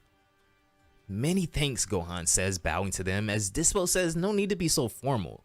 They were skeptical of him at first, but he's a pride trooper now, so there's no question of that between them. Back in the present day, Gohan has completed his mission for the pride troopers on this planet, but there's still one thing left for him to do. Jiren, he calls out, I wanted to ask a service of you. Ever since my childhood, as far back as I can remember, not a single enemy has ever faced and fought my father the way you did in the Tournament of Power. Even during your fight with Frieza in 17, you kept improving and being better in all aspects. There's no doubt, you are extraordinary. Jiren is speechless as he can only look at Gohan and think to himself, in addition to his innate abilities and ease for fight I feel from him, this look and this aura are so different from his father's. Fight me with all your power, Jiren, Gohan asks of him, as he begins to transform and his aura changes. As we wait for K, I'll knock at my limits starting now, he roars, as chapter 12 of Dragon Ball Kakumei comes to an end. Around assessing the reaction to his words, he will remind them that he has to look for his limits. That's all that matters to him in this fight.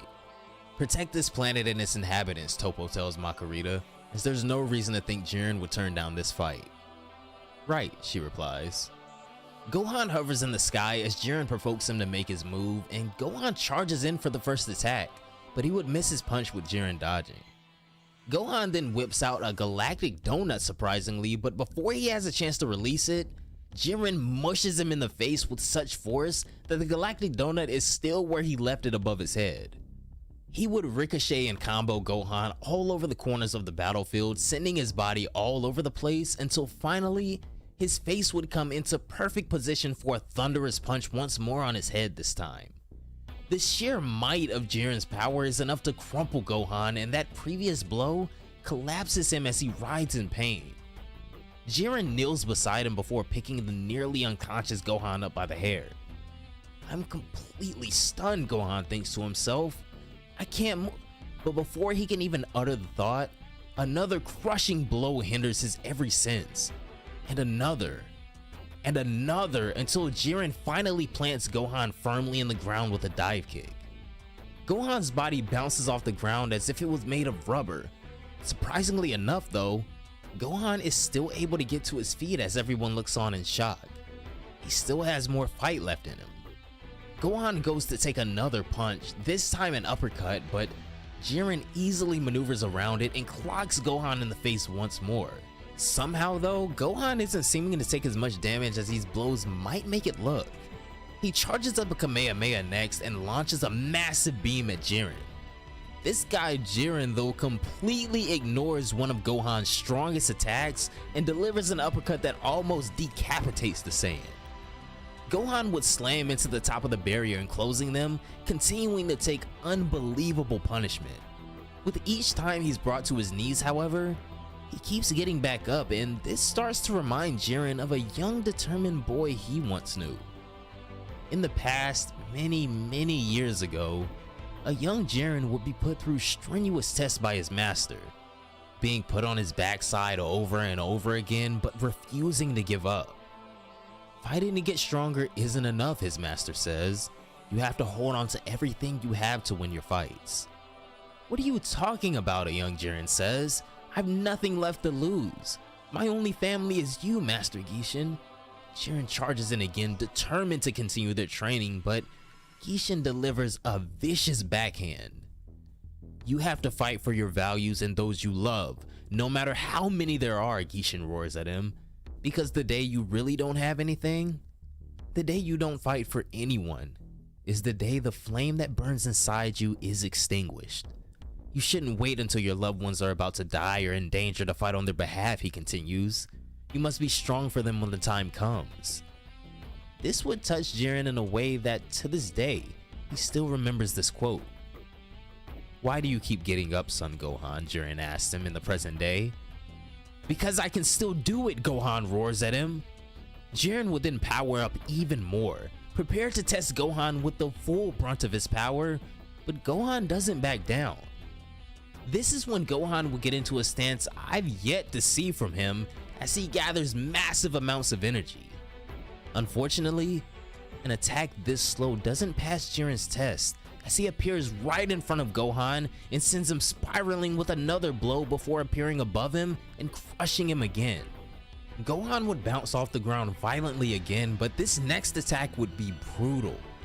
Jiren's fear-inducing power would prove to be as mighty as it is intimidating as he simply walks through Gohan, but the amount of damage done in that single second would paralyze him where he stands. Wake up, he says, as he turns back around to Gohan, who's still coughing up blood. This is when Jiren would go on to say to him that the day an opposing god of destruction confronts you with the intention of reducing you and your friends to nothing, are you really sure that your little speech will spare you?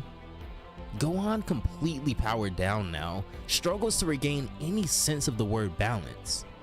When he opens his eyes and looks to his right, he sees the group of terrorists that he failed to deal with properly returning and about to attack the Pride Troopers. We have to help them, Gohan struggles to say, but Jiren tells him no and says to trust in his teammates. You can't do anything in your condition anyway. Lord Topo, Makurita begins. Why don't you do something for your companions? No, Topo says. Look closely. Dispo and Casserole are pretending to be in a difficult spot. Of course, she says.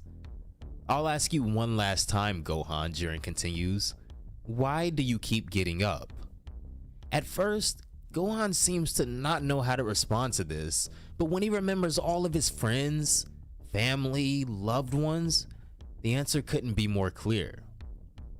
Jiren begins preparing an absolutely diabolical attack now that even Kasura has to turn his attention to and tell Jiren not to go too far here, but the beaming light stemming from his fist would signal otherwise. I think it's time, he declares. This form of his, full power the end, would look to eliminate Gohan with this one final blow as he stands in the wake of unstoppable power right now. Gohan would learn from this encounter, however, and for the first time this battle, he's able to dodge one of Jiren's most lethal attacks. Gohan would duck under and then attempt to return a blow of his own.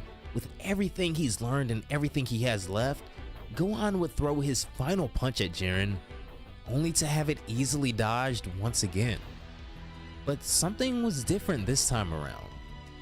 Gohan would succumb to a light-speed counterattack by Jiren, who would also dodge the blow, but this time he would at least leave a scratch on his opponent. Gohan would finally collapse as Dispo and Kasuro easily finish up with their engagement as well, and even though he may lie unconscious on the ground defeated, Gohan has made Jiren and the Pride Troopers proud this day.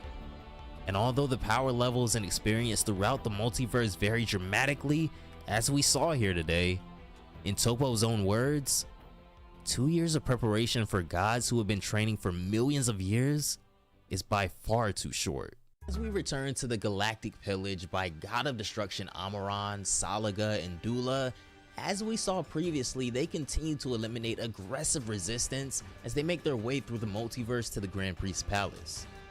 Amaran's chain attack, however, proves to be fatal to the old warrior he's battling in Universe 10, as he quickly takes him out with a single flurry of attacks. It seems there is more to this battle, however, as Amaran tells Dula to break this silly illusion they're in. Oh, I see, Dula says as he follows orders and the spell begins to disappear, revealing a ship around them. Behind a pillar, a young woman who seems to be the captain of this ship is hiding, and this dude Amaran just apparently does not care. Hands rated E for everyone, I guess, when it comes to him. Looks like they used magic here too and tried to trap us in a spaceship with an illusion, Salaga explains. Let's get back on the road, Amaran says as they take their leave. They continue their travels through Universe 10 as Sadala mentions that it seems these beings knew they were coming and were already taking the lead. We should expect the same in Universe 6, he finishes, indicating that this seems to be their next stop. Hundreds of millennia have passed since we were wiped out, so don't imagine that Universe 6 is at the same stage as it was then. Do not let your guard down, Amaran commands. This is when they finally arrive at the portal to the next universe, the final stretch before reaching the Grand Priest Palace, as Dula comments. Over on planet Sadala, we can see Kaba and Caulifla sparring together in their Super Saiyan 2 forms, with Vegeta barking at his pupil to wisen up. The battle between these two Universe 6 Saiyans is as intense as we would expect it to be, with Kaba even showing a little bit of finesse here, swinging a ki blast around Caulifla and using it to create an opening to land a devastating blow. Kaba is showing amazing progress in my opinion, and it feels like his determination to live up to Vegeta and the King's expectations drive him to never give up. With his mentor in his corner cheering him on, Kaba would land another crushing kick on Caulifla, splitting the ground beneath them and creating a devastating wheel-like ki attack that heads straight for her. With no time to think or dodge, Caulifla pulls a Goku and just kind of headbutts Kaba's attack, attempting to slow it down some. She charges a massive load of ki in both of her hands and is finally able to get a grip on the attack, but Kaba's surprises don't stop there. His attack causes a massive explosion, knocking her out, as Kaba boasts about finally beating her, as we take a look at the score of 1-18 in the back now. He also comments about creating that last technique we just witnessed, dubbing it his own signature move. Caulifla finally gets back to her feet after being toasted by that attack, honestly, and even she has to give it up to Kaba. That was one hell of an attack, she tells him with a huge smile and thumbs up. Come on, you've all made excellent progress in your individual training. Now, it's time to take it to the next level, Vegeta tells them. Next level? What do you mean by that, Kaba asks. But at this very moment, something strikes Vegeta to his core and puts him on the highest of alerts. He immediately looks up to the sky towards the monstrous ki coming their way, with Amaran, Salaga, and Dula taking notice of his ki as well.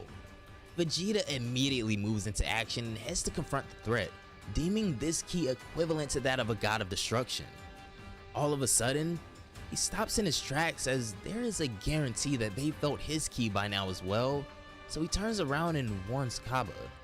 On board Amaran's cube, Salaga confirms that Amaran's estimation of Universe 6 being home to abnormally strong warriors seems to be true, as a number of massive energies are down on the planet in front of them.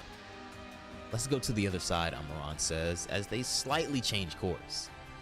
Kaba, Vegeta screams, go immediately and warn King Sadala to shelter all civilians, then bring him back here ASAP.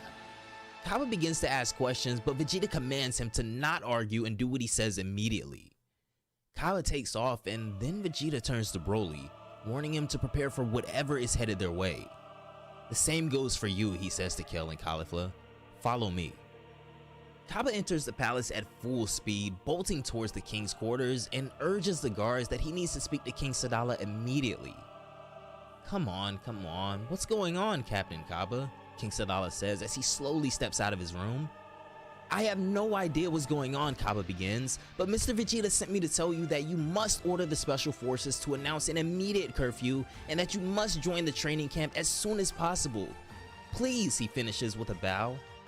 King Sadala puts a comforting hand on Kaba's shoulder, calming him down and thanking him for his service and loyalty. Well, you heard that, the king says to the guards as they hop into action as well. Let's go. Outside and all over planet Sadala, the special forces are sent out, and on simultaneous command, we see them using their ki to project what looks to be a barrier around planet Sadala to try to keep this unwanted visitor out. This war started much earlier than expected, didn't it? King Sadala says as he, Kaba, and the guards arrive at the training camp. Well, I've clearly no idea if this is the war that's starting or not, Vegeta replies, but in any case, these guys didn't come to greet us politely. Go and join the others and motivate them by helping them, he says to the king. I trust you. It's at this moment, however, that their unwanted visitors are within sight of them and vice versa. Oh, Dula comments. Seems like they're waiting for us once again. What an honor. A magic barrier, Salaga questions after he sees the force field, and Dula says he'll take care of it. Amaran, however, tells them that he won't get anywhere with his magic because it's a key barrier, so he'll take care of it himself. Amaran would exit the cube and unleash a devastating blast upon the planet that single-handedly wears down on the Special Forces shield. King Sadala himself is here with his men, however, and encourages them to not give up and maintain their positions. Maybe I should go join them, Broly asks, but Vegeta tells him to stay near because he's gonna need him. It's best not to take any chances with these guys. These guys are way more interesting than those of previous universes, right Salaga? Dula says as they look on amused at the fight the Saiyans are putting up. Certainly, Salaga replies, but they nevertheless face an apparent limit. Their plan is counterproductive. As they see Vegeta, however, Salaga says that this one knows what kind of opponent he's facing already, and should rather worry about what's coming next. This is when Amaran, as Vegeta expected, will release the energy of destruction upon the Saiyans, declaring a devastating Hakai that would simply erase their attempts at protection. That's exactly what I thought, Vegeta says through gritted teeth, wary of this being a vengeful god of destruction. The Saiyans are still doing their best to keep the barrier up as much as possible, but the entrance made by Amaran is more than large enough for them to enter onto the planet. With a thunderous landing, the god of destruction of Universe 14 arrives on planet Sadala before Vegeta, Broly, and the king. As the smoke clears, Vegeta goes to greet their new guests who've made quite an impression on planet Sadala thus far. This next panel shows us all we need to know, as even the admirals are here to back up Vegeta and Broly against a threat that may very well take everything they all have against the god of destruction. To what do we owe your divine coming? Vegeta asks. Amaran completely ignores him, however, just taking note that he is incredibly strong. You're not from here, he goes on, and you've been trained by an angel. Whis, he says. This shocks Vegeta to his core, as how would this guy know that? Who are you, he asks. Amaran continues, saying that Vegeta has undergone angelic training, but his power doesn't seem like it. Oh, I see, he continues. You can change your power level. He completely ignores you, Broly comments, which of course we can all kind of see that by now. This is just some weird analysis at this point. You're a Saiyan, like the majority of the inhabitants of this planet. Your average power is relatively correct, which is rare. Vegeta is definitely beginning to get agitated though, and threatens the god of destruction. Now, don't say things you might regret, Vegeta, he finishes, and this is when the battle would finally begin, as Amaran draws his chain, wrapping it around one of Vegeta's ankles and swinging him. He snatches Vegeta towards himself and catches him with a crushing gut punch. This sends Vegeta soaring into the sky, with Amaran hot on his trail again. Broly tries to go and help Vegeta, but he's cut off by Salaga and Dula, who don't let him go a step further. As soon as they pose a threat to him, Broly begins to power up immediately, releasing ungodly amounts of ki. Amaran flies at Vegeta in the sky for a follow-up attack, but Vegeta has just enough time to transform into Super Saiyan Blue and is able to grab Amaran's arm and send him back towards the ground. Vegeta launches a barrage of ki blasts down at Amaran, but he easily deflects them all with his sickle, which Vegeta does take note of.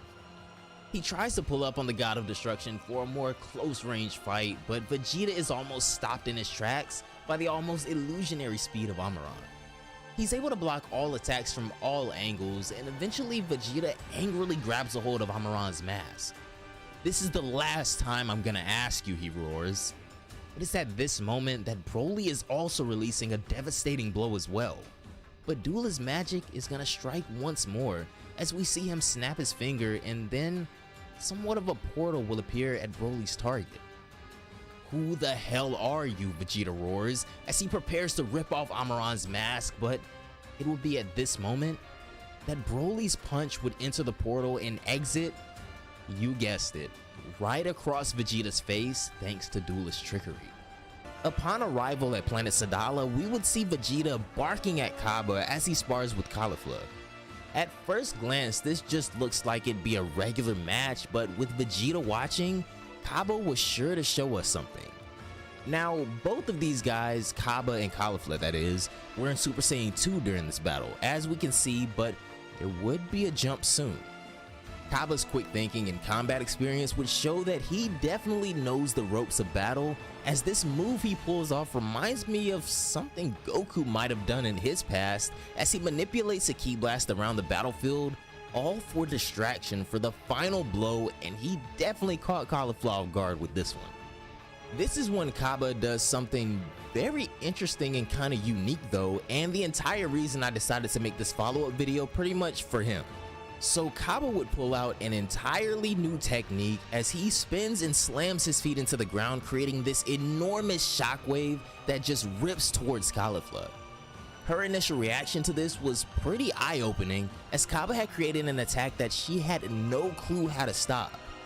I mean, at one point, with no way to dodge or stop this thing, she flings her head back and then headbutts it to try and stop it from seemingly just damn near sawing her in half, and it puts a pretty good scar on her forehead. The explosion soon afterwards would solidify Kaba as the victor, as this would KO Cauliflower, sending her back to her base form. Now, in the story of Dragon Ball Kakumei, we are in a time beyond that of the Tournament of Power, which holds a lot of significance and relevance to me in this battle, even if it is a short-lived match. In this match, we would see Kaba not only able to stop Cauliflower in her tracks, but he also even knocks her back to her base form, winning the battle, which I personally thought was extremely impressive. Now, of course, this is a fan manga, as we all know, and is in no way connected or canon to the original series, but I still find it really sick that Kaba is able to do this to someone with the experience that Cauliflower has, showing his true power deep down, and whether that power stems from himself or purely a want to make Vegeta and the King proud, Kaba is fighting for something, and as we know with Goku, the strength that comes behind that is almost endless. Now, when I say experience in regards to someone like Cauliflower, I think back to, of course, the Tournament of Power once again. The battle her and Kale had with Super Saiyan God Goku sticks out to me, of course, but there's also the fusion and everything that followed that.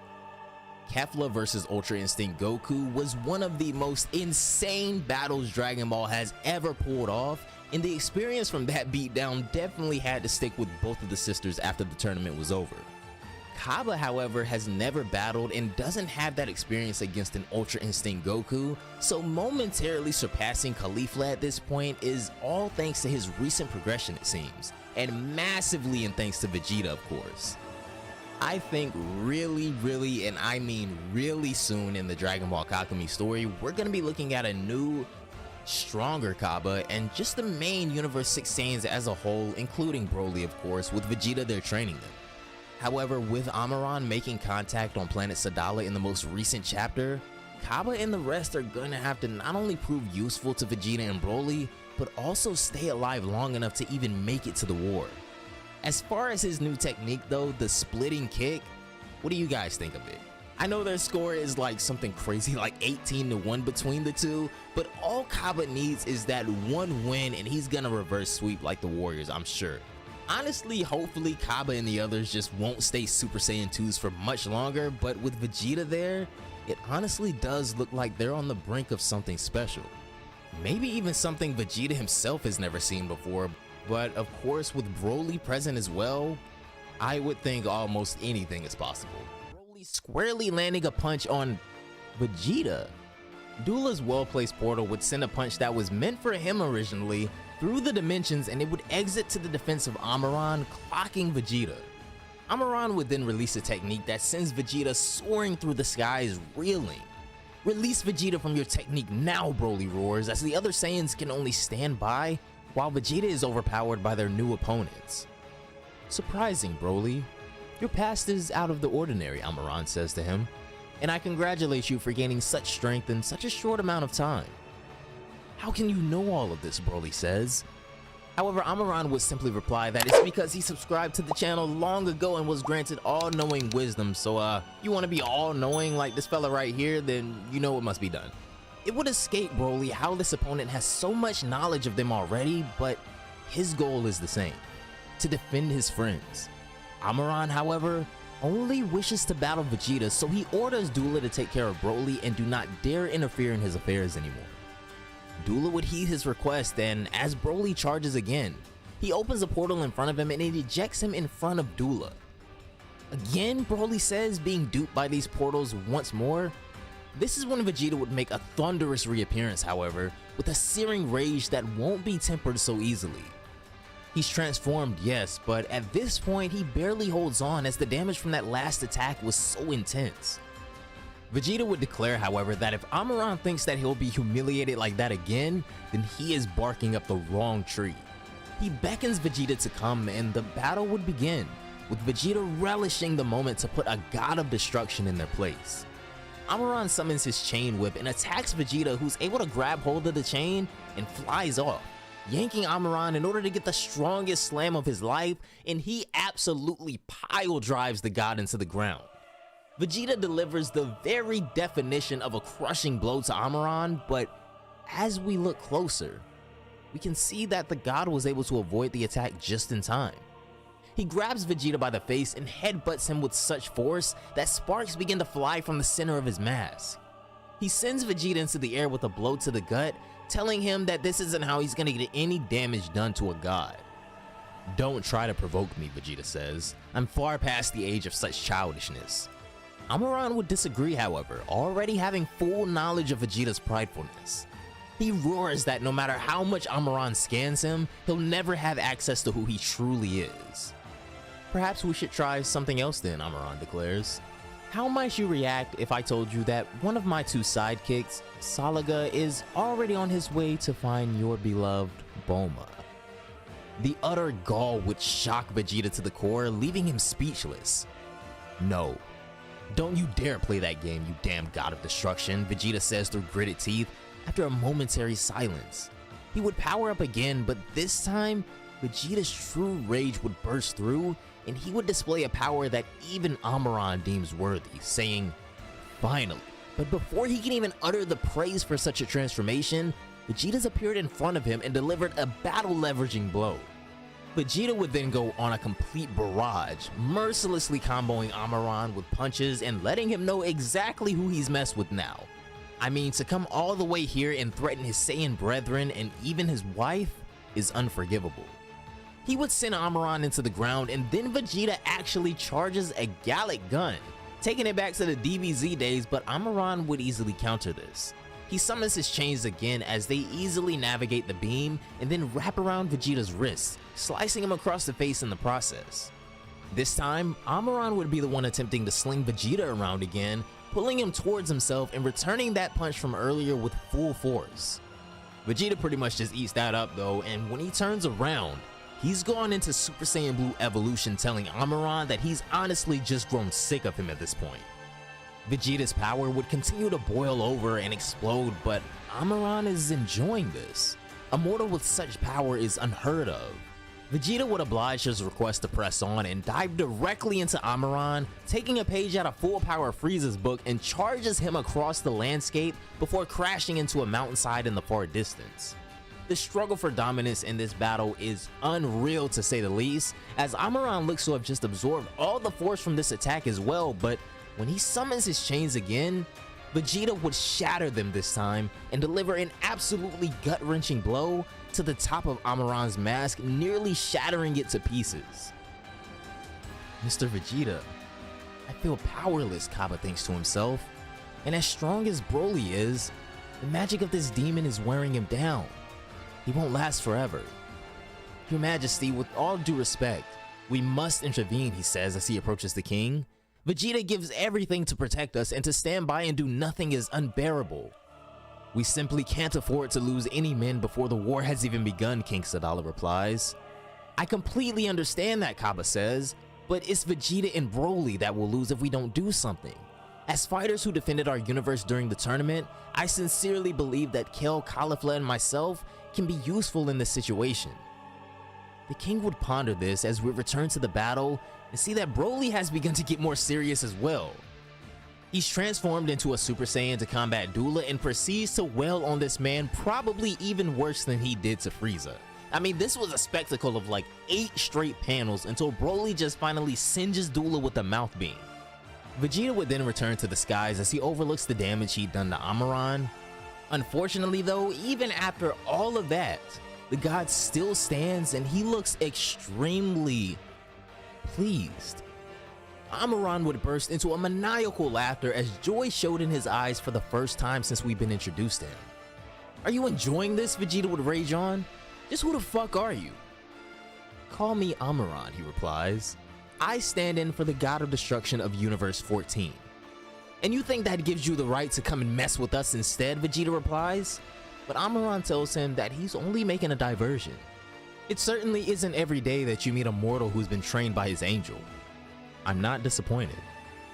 And I want more," he commands.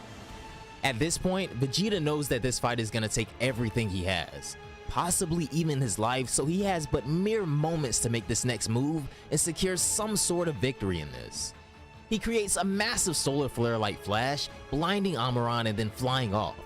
When at a relatively safe distance, Vegeta would command Kaba, Kale, and Caulifla through what seems to be telepathy unless he was just really close to them, and tells them to go find the other guy who snuck past him and is headed towards Bulma. They are to do whatever it takes to get to her before he does and protect her. Amaran isn't gonna let Vegeta get far, so he's counting on them to help. "You two will probably have to take part in this fight," Vegeta finally says to King Sadala, who honestly wouldn't love anything more than to lay down his life for his comrades.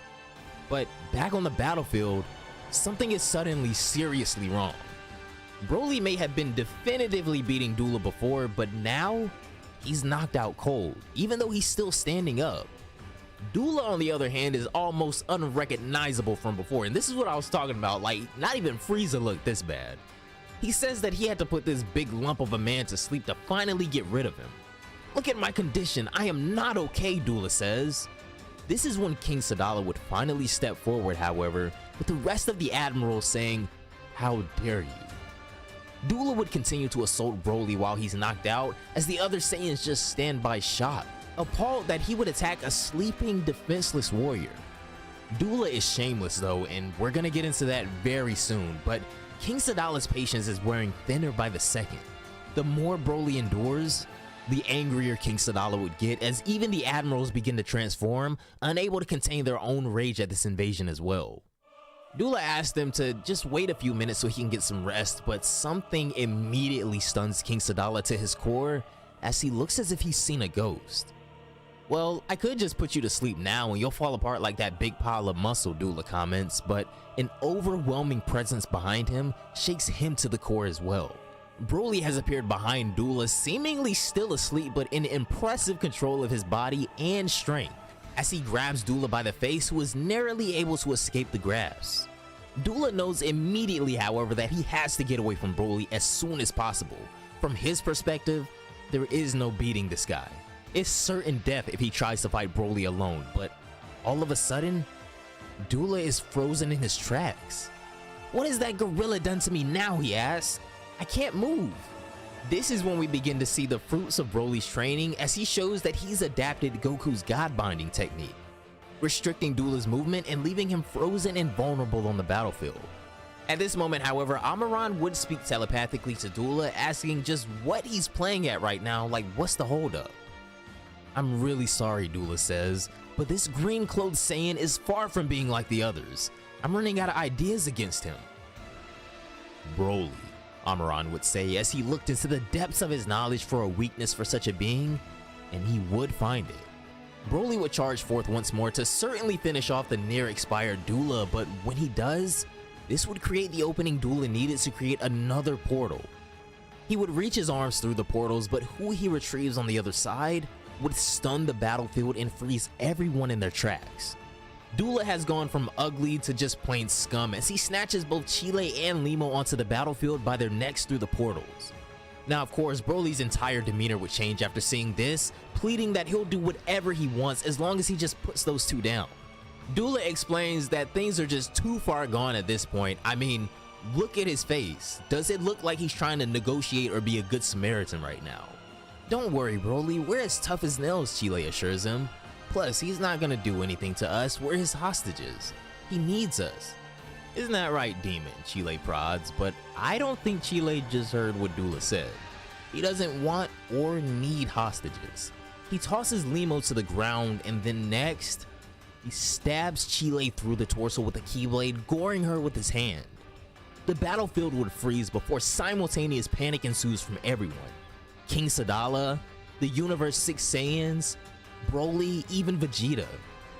No one could protect Chile, an innocent being, from these intruders that they were training so hard to defeat in the first place. They failed her.